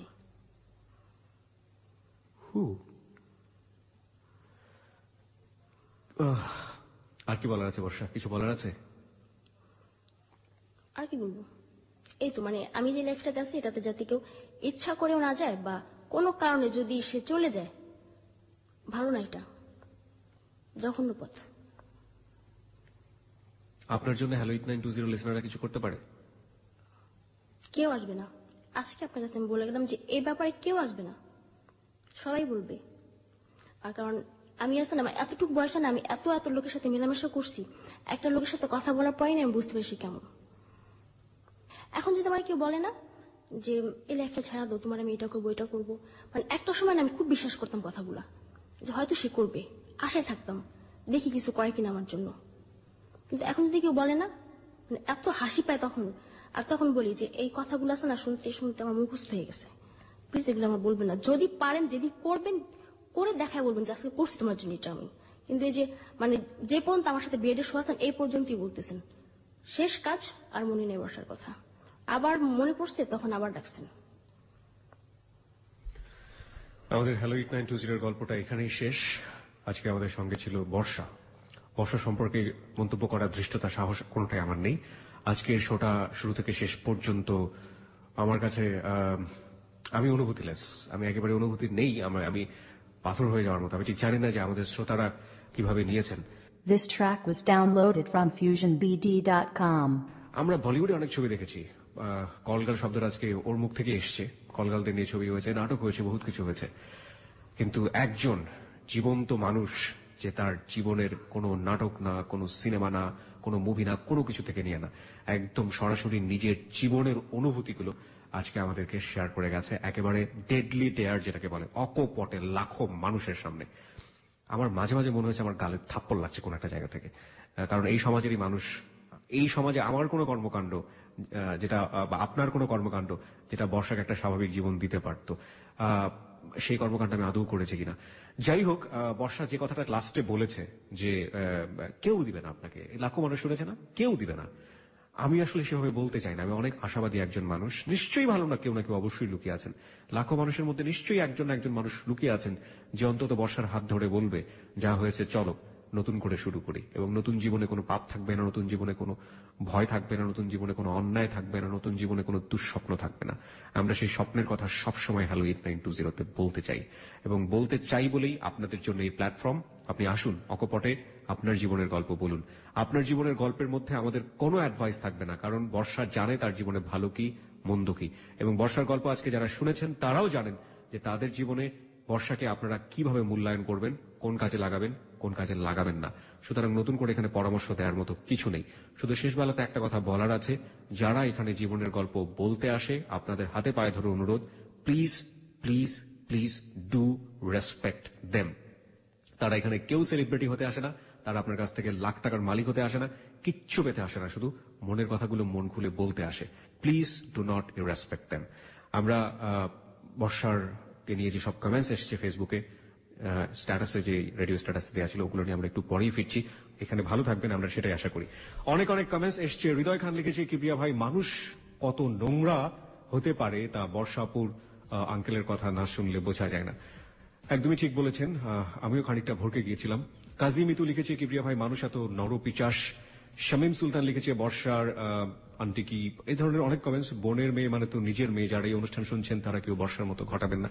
আমরা হ্যালো 8920 প্রচার কেন করি, এটার পেছনে মূলত একটা উদ্দেশ্য আছে। সেটা হচ্ছে যে হ্যালো 8920 তে ঘটে যাওয়া জীবনের গল্প শুনে আপনি যদি আপনার জীবনটাকে সুন্দর করতে পারেন, আপনি যদি এই যে একজন যে বর্ষা ভুল করেছে, সে কিন্তু বলেছে প্রথম ভুলটা তার পরিবার করেছে এবং দ্বিতীয় ভুলটা সে নিজে করেছে, এই ভুলগুলো যেন আপনার জীবনে না হয় কিংবা আপনার বন্ধুর জীবনে যেন না হয়, সেজন্যই মূলত হ্যালো 8920 অনুষ্ঠান। এবং এটা শোনার পরে যদি একজন মানুষের সচেতন হন, তাহলেই হ্যালো 8920 সার্থকতা। শরীফুল ইসলাম লিখেছে, এরা কি মানুষ, আমাদের সমাজে কত কিছুই না ঘটে, তার খবর কি আমরা রাখি? একদমই শরীফুল ইসলামের সাথে আমি একমত যে আমাদের সমাজে অনেক কিছু ঘটে যাচ্ছে যেগুলা খবর হয়তো আমরা রাখি না। গোলাম মুস্তফা লিখেছে, alas this is a destroyed of humanity. Faisal Abir লিখেছে, গল্পের এক পর্যায়ে এসে আসলে আমার কণ্ঠ রোধ হয়ে এলো, নরপিচাসগুলো টুকরো টুকরো করে শেষ করে দিল একটা নতুন প্রাণ, ধিক্কার জানাই। নুরুন নবী আপন লিখেছে, আমি এই গল্প শুনে নির্বাক হতবাক, কিছুই বুঝতে পারছি না। হাসান কবির লিখেছে, আসলে শুনছি আর ভাষা হারিয়ে ফেলছি, বিস্মিত হয়ে বলতে হচ্ছে মানুষের জীবন এমন ঘটনাও ঘটতে পারে। আমাদের সমাজে না জানি আরো এমন কত ঘটনা ঘটে যাচ্ছে অবিরত পর্দার অন্তরালে, আর এইসব নরপশুর জন্য জীবনের শুরুটা এলোমেলো হচ্ছে বর্ষার মতো হাজারো মানুষের। শহীদুল ইসলাম লিখেছে, বর্ষা আমাদের বোন, বর্ষার করুণ পরিণতি খুবই কষ্ট দিচ্ছে আমাদেরকে, শুভকামনা বর্ষার জন্য। আব্দুল্লাহিল বাকি লিখেছে, বর্ষার জীবন কাহিনী শুনে আমরা সবাই মর্মাহত। শাহাদত রানা লিখেছে, এইসব মানুষদেরই মানুষ আর জন্ম, এইসব মুখোশধারী, দুঃখিত, এইসব মুখোশধারী মানুষের জন্ম ভদ্র সমাজ কলঙ্কিত বা এরকম কিছু একটা লিখেছেন। রুস্তম রতন লিখেছে হচ্ছে, নারীরা অসহায়, এটা কি বিধাতার বিধান, প্রশ্নবোধক একটা চিহ্ন। বর্ষার বাবা তার এই পরিণতির জন্য দায়ী। আমরাও সেটাই বলতে চাই, আসলে বর্ষার বাবার মধ্যে এমন কোন অপরাধ ছিল যার জন্য শাস্তিটা তাকে পেতে হয়েছে, কিন্তু মূল কথা হচ্ছে যারা দিল তার এই শাস্তিটা বর্ষার বাবার জন্য তাকে কেন দিবে। রাজ বিশ্বাস লিখেছে, পৃথিবীতে এখনো যে মানুষরূপী নরপিশাচ আছে তা আমি আজকে বিশ্বাস করলাম। বর্ষা, আমি তোমাকে কি বলে সান্ত্বনা দেব বুঝতে পারছি না, আমি অনেক কষ্ট পাচ্ছি। জহিরুল ইসলাম লিখেছে, পৃথিবীতে যে সব সম্ভব তা এর প্রমাণ হচ্ছে আজকের গল্প। আব্দুল্লাহ আসাদ লিখেছে, আমার বুক ফেটে কান্না আসছে। শরীফুল ইসলাম লিখেছে, বর্ষা এই পথে আসার জন্য কে দায়ী, সমাজ, রাগ নাকি বাইরের দেশের সংস্কৃতি? বাইরের দেশের সংস্কৃতি এখানে আপনি কিভাবে টেনে নিয়ে আসছেন আমি জানি না। মিলন মেহেদি আমাদেরকে লিখেছে, পৃথিবীতে অনেক বর্ষা আছে, কিন্তু আমার মনে হয় খারাপ হলে এই বর্ষা আপু অনেক সত্যবাদী এবং অনেক সাহসী। মোহাম্মদ কাজিম ইতো আমাদেরকে লিখেছে, আপু তুমি ভালো হয়ে যাও। মিলন মেহেদি লিখেছে, আপু যদি মারা যেত তাহলে আজকে হয়তো তার জীবনের সাথে ঘটে যাওয়া ঘটনাগুলো ঘটতো না, বা ঘটে যাওয়া ঘটনাগুলো আমরা জানতাম না। আর এটাও জানতাম না যে পৃথিবীতে এত জঘন্যতম মানুষ পৃথিবীতে আছে, এত অন্যায় অত্যাচার করেও বুক ফুলিয়ে চলাফেরা করে আমাদের সমাজে। রুহুল মানিক লিখেছে, কিবরিয়া ভাই, আমার মনে হয় বর্ষা এখানে আসছে এখান থেকে ভালো হতে চান। থ্যাঙ্কস বর্ষা তোমার এই দুঃসাহসের জন্য। রাজন পল আমাদেরকে লিখেছে, হাউ প্যাথেটিক, প্রতিটা জীবনের পেছনে যে এত বড় হিস্টোরি থাকে তা জানতাম না।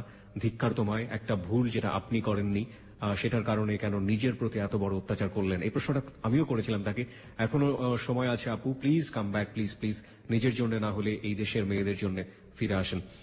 মরিয়ম নিশা লিখেছে, বর্ষা আপু, আপনার আপু তো বলছে আপনাকে স্কুলে অ্যাডমিশন করিয়ে দেবে, তো আপনার লাইফটা নতুন করে শুরু করেন এবং হাজবেন্ডের চিন্তা করে কি হবে, আপনি ভালো হয়ে যান, দেখবেন কেউ না কেউ আপনাকে ঠিকই আপন করে নেবে। এরকম হাজার হাজার কমেন্টস পেয়েছি আমরা, যেগুলো সারা রাত পড়েও আমরা শেষ করতে পারবো না। আপনাদেরকে আন্তরিকভাবে ধন্যবাদ জানাতে চাই এবং একই সাথে বলতে চাই, হ্যালো 8920 হচ্ছে আপনার জীবনের গল্প বলার প্ল্যাটফর্ম। এখানে এসে আমরা আজগুবি কোনো গল্প শুনতে চাই না। এখানে এসে আমরা শুধুমাত্র ভালোবাসা, এখানে এসে শুধুমাত্র হেট স্টোরি, কিংবা এখানে এসে শুধুমাত্র দুঃখের গল্প, এখানে শুধুমাত্র কষ্টের গল্প, সেটা আমরা প্রচার করতে চাই না। আমরা এমন গল্প নিয়ে আসতে চাই যেটা শুনলে আপনার জীবনে ঘটে যাওয়া কোনো ভুল, সেটা থেকে আপনি নিজেকে রোধ করতে পারবেন, কিংবা আপনি ওখান থেকে কিছুটা শিখতে পারবেন, কিংবা আপনার বন্ধুর পাশে এসে আপনি আপনার বন্ধুকে সাজেশন দিতে পারবেন যে এরকম একটা গল্প আমি রেডিওতে শুনেছিলাম, সুতরাং তোমার জীবনটা যেন এরকম না হয়। আমরা কোনো উপদেশ দিই না এবং সচেতনভাবেই আমরা সেটা করে থাকি। গত সপ্তাহে ডালিয়া এসেছিল আমাদের অনুষ্ঠানে। আমরা ডালিয়াকে নিয়ে হাজার হাজার কমেন্টস পেয়েছি, হাজার হাজার ফোন কল পেয়েছি, সেগুলো আমরা শুনবো একটু পরেই। তবে তার আগে আমি আবারও মনে করিয়ে দিচ্ছি, হ্যালো 8920 তে আপনি আপনার জীবনের গল্প বলতে পারেন। আমাদের ফোন নাম্বারটি হচ্ছে 91156668। আমি আবারও বলছি 91156668। ফোন করুন, আপনার সেল নাম্বারটি অবশ্যই স্পষ্ট করে বলবেন, তারপর আপনার যা বলার আছে।